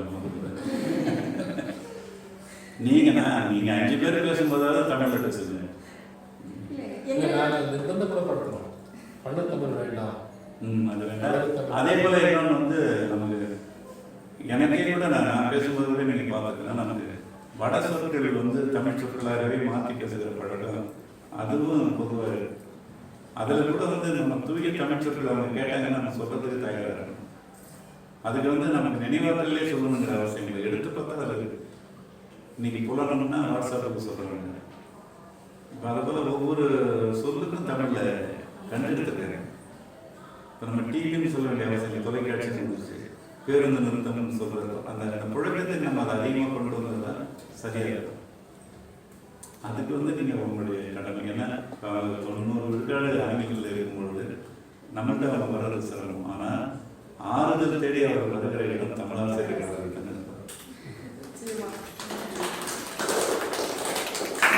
அவங்க வகுப்பை ஏன்னா அவங்க மதிப்பெண்கள் சொல்லிக் கொடுக்கணும். அவங்களுக்கு இதெல்லாம் பார்த்தாங்கன்னா அந்த ஆசிரியர்கள் தன்னுடைய பணியை முழுமையாக செய்ய முடியாது. ஆனால் நீங்கள் கேட்பீங்க, ஏன் அவங்க வாடிட்டு அது கணித ஆசிரியரும் கேட்பாங்க, கணினி ஆசிரியர் கேட்பாங்க. ஆனால் கூடுதலாக அவங்கள்ட்ட தான் வருவாங்க. ஏன்னா அவங்களுடைய வழிகளையும் அவங்களுடைய சுகங்களையும் ஆற்றிக் கொள்கிற இடம் அது தாய்மொழியாக இருக்கும், தமிழ் ஆசிரியர்களாக இருக்கு. தமிழ் தாய் உண்மையாக நானுமே பல முறை என்னோட வகுப்புகளில் சொல்லியிருக்கேன். மற்ற பாடங்கள் உலகத்தோடு போட்டி போட்டு வாழறதுக்கு உங்களுக்கு வழிகாட்டும். ஆனால் தமிழ் மொழி, இந்த மொழி பாடம் மட்டும்தான் மனிதனா வாழ்வியலோடு ஒன்றி வாழறதுக்கு உங்களுக்கு வழிகாட்டும். அதனால தமிழ் பாடத்தை தயவு செய்து படிங்க அப்படின்னு குழந்தைகிட்ட கேட்போம். ஏன்னா பெற்றோரோட எதிர்பார்ப்புகள் எப்படி இருக்குன்னா, இன்றைய உலகத்தோடு போட்டி போட்டு தான் குழந்தை மற்ற பிற பாடங்கள்ல எந்த அளவுக்கு மதிப்பெண்கள் எடுக்கிறாங்கன்னு பார்க்குறாங்க. பட் மொழி பாடம் வரும்போது கொஞ்சம் மொழி பாடம் வரும்போது அதில் வரலாற்றை திணிக்கக்கூடாது. அதாவது உலர்ந்து போன தமிழாக இருக்கக்கூடாது. அதுக்குள்ள ஒரு கவிதையை எழுதிட்டு வர சொல்லணும். அந்த மதிப்பெண்களில் அவங்க சொந்தமாக கவிதை எழுதிட்டு வர பாடமாக அதில் இருக்கணும். இன்னமும் பழமையாக தான் இருக்குது தமிழ். புரியுதுங்களா? இப்போ நான் பாடத்திட்ட குழுவிலே நான் இருந்திருக்கேன். அவங்க உதயசந்திரன் ஐயா என்னையும் பயன்படுத்திருக்காங்க. என்னை போன்ற பல அந்த இது சொல்லுவாங்க படைப்பாளிகளையும் பயன்படுத்திருக்காங்க. மிகச்சிறந்த சமூக அறிவியல் உணர்வாளர்களையும் அதில் எழுதியிருக்காங்க. இப்போ அந்த பாடத்திட்டத்துக்குள்ள ஒரு குழந்தை பாடலை ஆசிரியர்கள் எழுதுறாங்க, குழந்தைகளே எழுதுறாங்க. இப்போ நாங்கள் அடுத்த முறை வரும்போது நம்ம உட்காந்து பாட்டு எழுதலாமா, ஏழு நம்ம உலகத்துக்கு கொடுப்போம், உலக தமிழர்கள் கொடுப்போம். அடுத்த முறை நடக்குது. அது என்னன்னா, நாம குழந்தைகளா மாறி சிந்திச்சு எழுதுறது செயற்கையா இருக்கும். புரியுது? இன்னைக்கு மழையிற்கு ஒரு பாட்டு எழுதணும் அப்படின்னா அவங்களே எழுத சொல்லணும். அப்போ அதை வியப்பா இருக்கும். அந்த குழந்தை பேசுது, ஏன் தாத்தா அவங்க மாடு கட்டுறது அவங்களுக்கு இடம் இல்லாம தானே நம்ம இடத்துல கட்டுறாங்க, அதை நம்மளே அழகி போட்டுறது, போய் மன்னிப்பு கேட்டுவாங்க.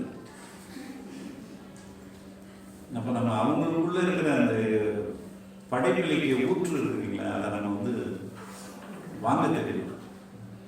உங்க வகுப்புல அதெல்லாம் ஒரு இப்போ 40 பேர் எத்தனை பேர் உட்காந்துருப்பாங்க? 30 பேர். ஒரு கிழமை நீங்க நடுவில் நின்றுட்டு நீங்க ஒரு தலைவர் எடுத்துக்கணும், அல்லது நீங்களே கூட ஒதுங்கி நின்றுக்கலாம். நின்றுக்கிட்டு ஒரு பையனையோ ஒரு பொண்ணையோ நடுவில் உட்கார வச்சுட்டு, சாலமன் பாப்பையா உட்கார வச்சுட்டு, இந்த பக்கம் ஒரு 5 மாணவர்கள், அந்த பக்கம் 5 மாணவர்கள் அல்லது மாணவ மாணவிகள் கலந்து ஒரு தலைப்பு கொடுத்து, இதை நீங்கள் நாளைக்கு இங்கே பட்டிமன்றம் நடத்துறீங்க அப்படின்னு சொல்லி அதில் அவருடைய ஆற்றல் என்னன்னு பார்த்தீங்கன்னா வியப்படைய வச்சுக்கோங்க. பயணித்தல் சொல்றவர்கள்லாம் என்னென்ன பேசுறது ஐயோ, ஒரு ஆலோசனை பண்ணாங்க. புத்தக திருவிழாவில் கரஸ்பாண்ட் சார் முடிவு பண்ணிட்டாங்க, குழந்தை நாடகம் பண்ணுற பட்டிமன்ற மாதிரி நீங்கள் சொல்கிற டாப்பிக்கில் ஒரு 5 குழந்தைகள் குரூப்ல ஸ்கூலு, 5 குழந்தைங்க இங்கே 2 பேட்சை பிரித்து ஷார்ப்பாக ஒரு 45 மினிட்ஸ் தலைமையே பண்ணிக்கலாம். ஆமாம், குழந்தைகள் தலைமை பண்ண முடியும்னா நம்ம வந்து ஒரு நான் போகிறதுக்குள்ள பண்ணுறீங்களா? யார் கையில் டீம் உருவாக்கிடலாம். இங்கே பாருங்க, நீங்கள் பண்ண டேட் நீ பேசி சொல்லிடுறீங்க. உங்க பெர்மிஷனோட சொல்லிடலாமா? சொல்லுங்க. நம்ம குழந்தைகள் வந்து இவங்க ஸ்டேஜில் ஏற்றி ஒரு 4 o'clock படைப்பாளர் இருக்கிறாங்க, படைப்பாளர் சங்கம்னு சொல்லி டெய்லி 4 மணி எழுத்தாளர் வராங்க. அதில் வந்து இந்த குழந்தைங்க ஒரு குழந்தை நடுவர், ஒரு 4 பேர் இந்த டீம்ல 4 பேர் பார்த்துங்க. தலைப்பு என்ன தெரியுமா? வாழ்வு அழகு பெற கல்விகள் தேவை, தாய்மொழி கல்வியா ஆங்கில கல்வியா? இதே சார் சொன்னீங்க. ஒரு டேட் ஒரு ஈவினிங் சொல்லிடுறேன், ஒரு மாலை மாலை ஒரு 4 மணி to 6 மணிக்கு முடிவு பண்ணிக்கலாம். பட் எங்கள் ஸ்கூல் பேரண்ட்ஸை வர சொல்லிவிடுங்க.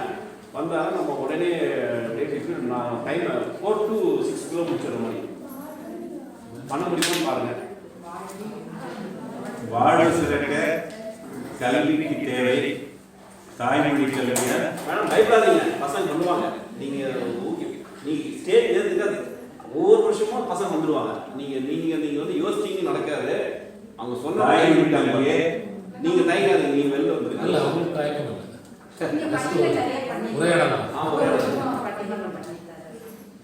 இல்லை, அவங்க அந்த பொதுவெளியில் வந்து செய்யும்போது அவங்களுடைய மனசுக்குள்ள இன்னொரு தன்னம்பிக்கை, அது நம்ம பள்ளிக்கும் ஒரு பெரிய அறிமுகமாகும். அவங்களுக்குள்ள அந்த படைப்பாக்கமும் அந்த திறமையும் வந்து இன்னும் அந்த நம்மளுடைய சிறு திருத்தி கொடுத்துருவாங்க. டாபிக் சொல்லுங்க, டாபிக் சொல்லுங்க. சொல்லிட்டேன். சொல்லுங்க, தலைமை சொல்லுங்க. நடுவர், நீங்க தான் தலைமை சதுக்கிறீங்க. செதுக்கிட்டு ஐயா தாழ்வாளர் சொல்லுங்க, முதல்வர் நம்ம சொல்லுங்க. அப்புறம் ஆசிரியரை பார்த்துப்பாங்க. சரியா?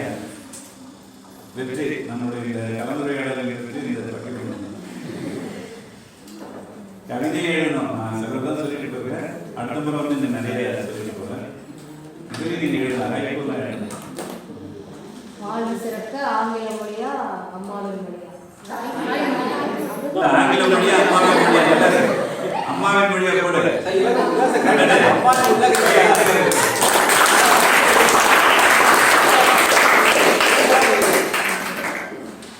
அதான் அந்த கல்வி சொல்லும்போது சண்டை வந்து சேர்த்து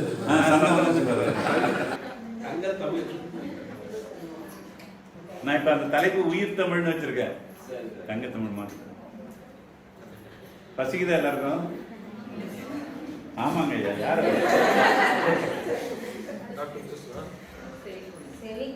இல்லாத போது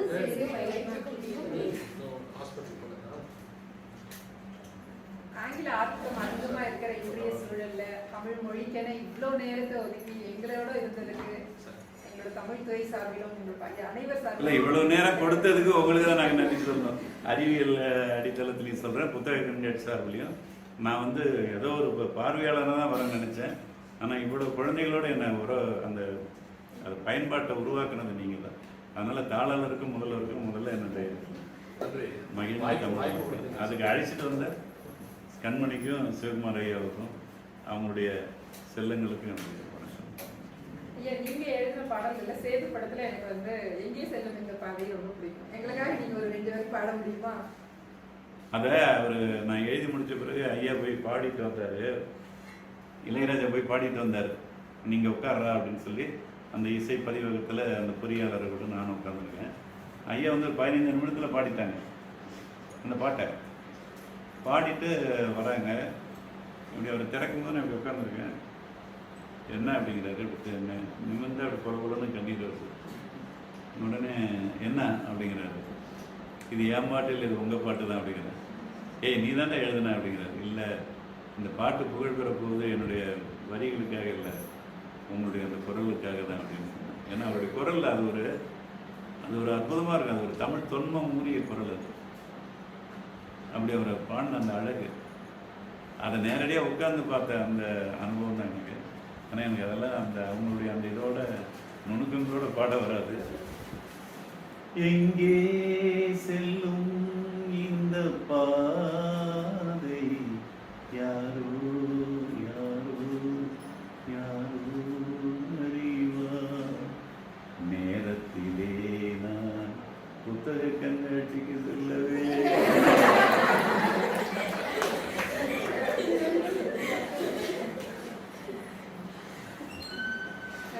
நன்றி நன்றி சொல்றேன்.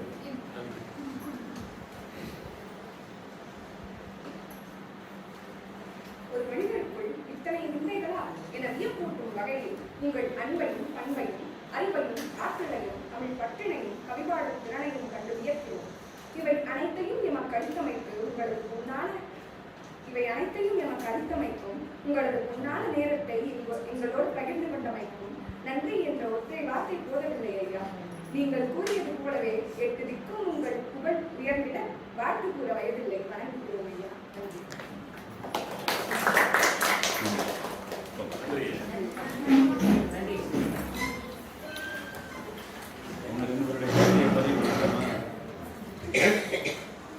ஐயா அழைக்கிறோம். வரல இருக்கோம்.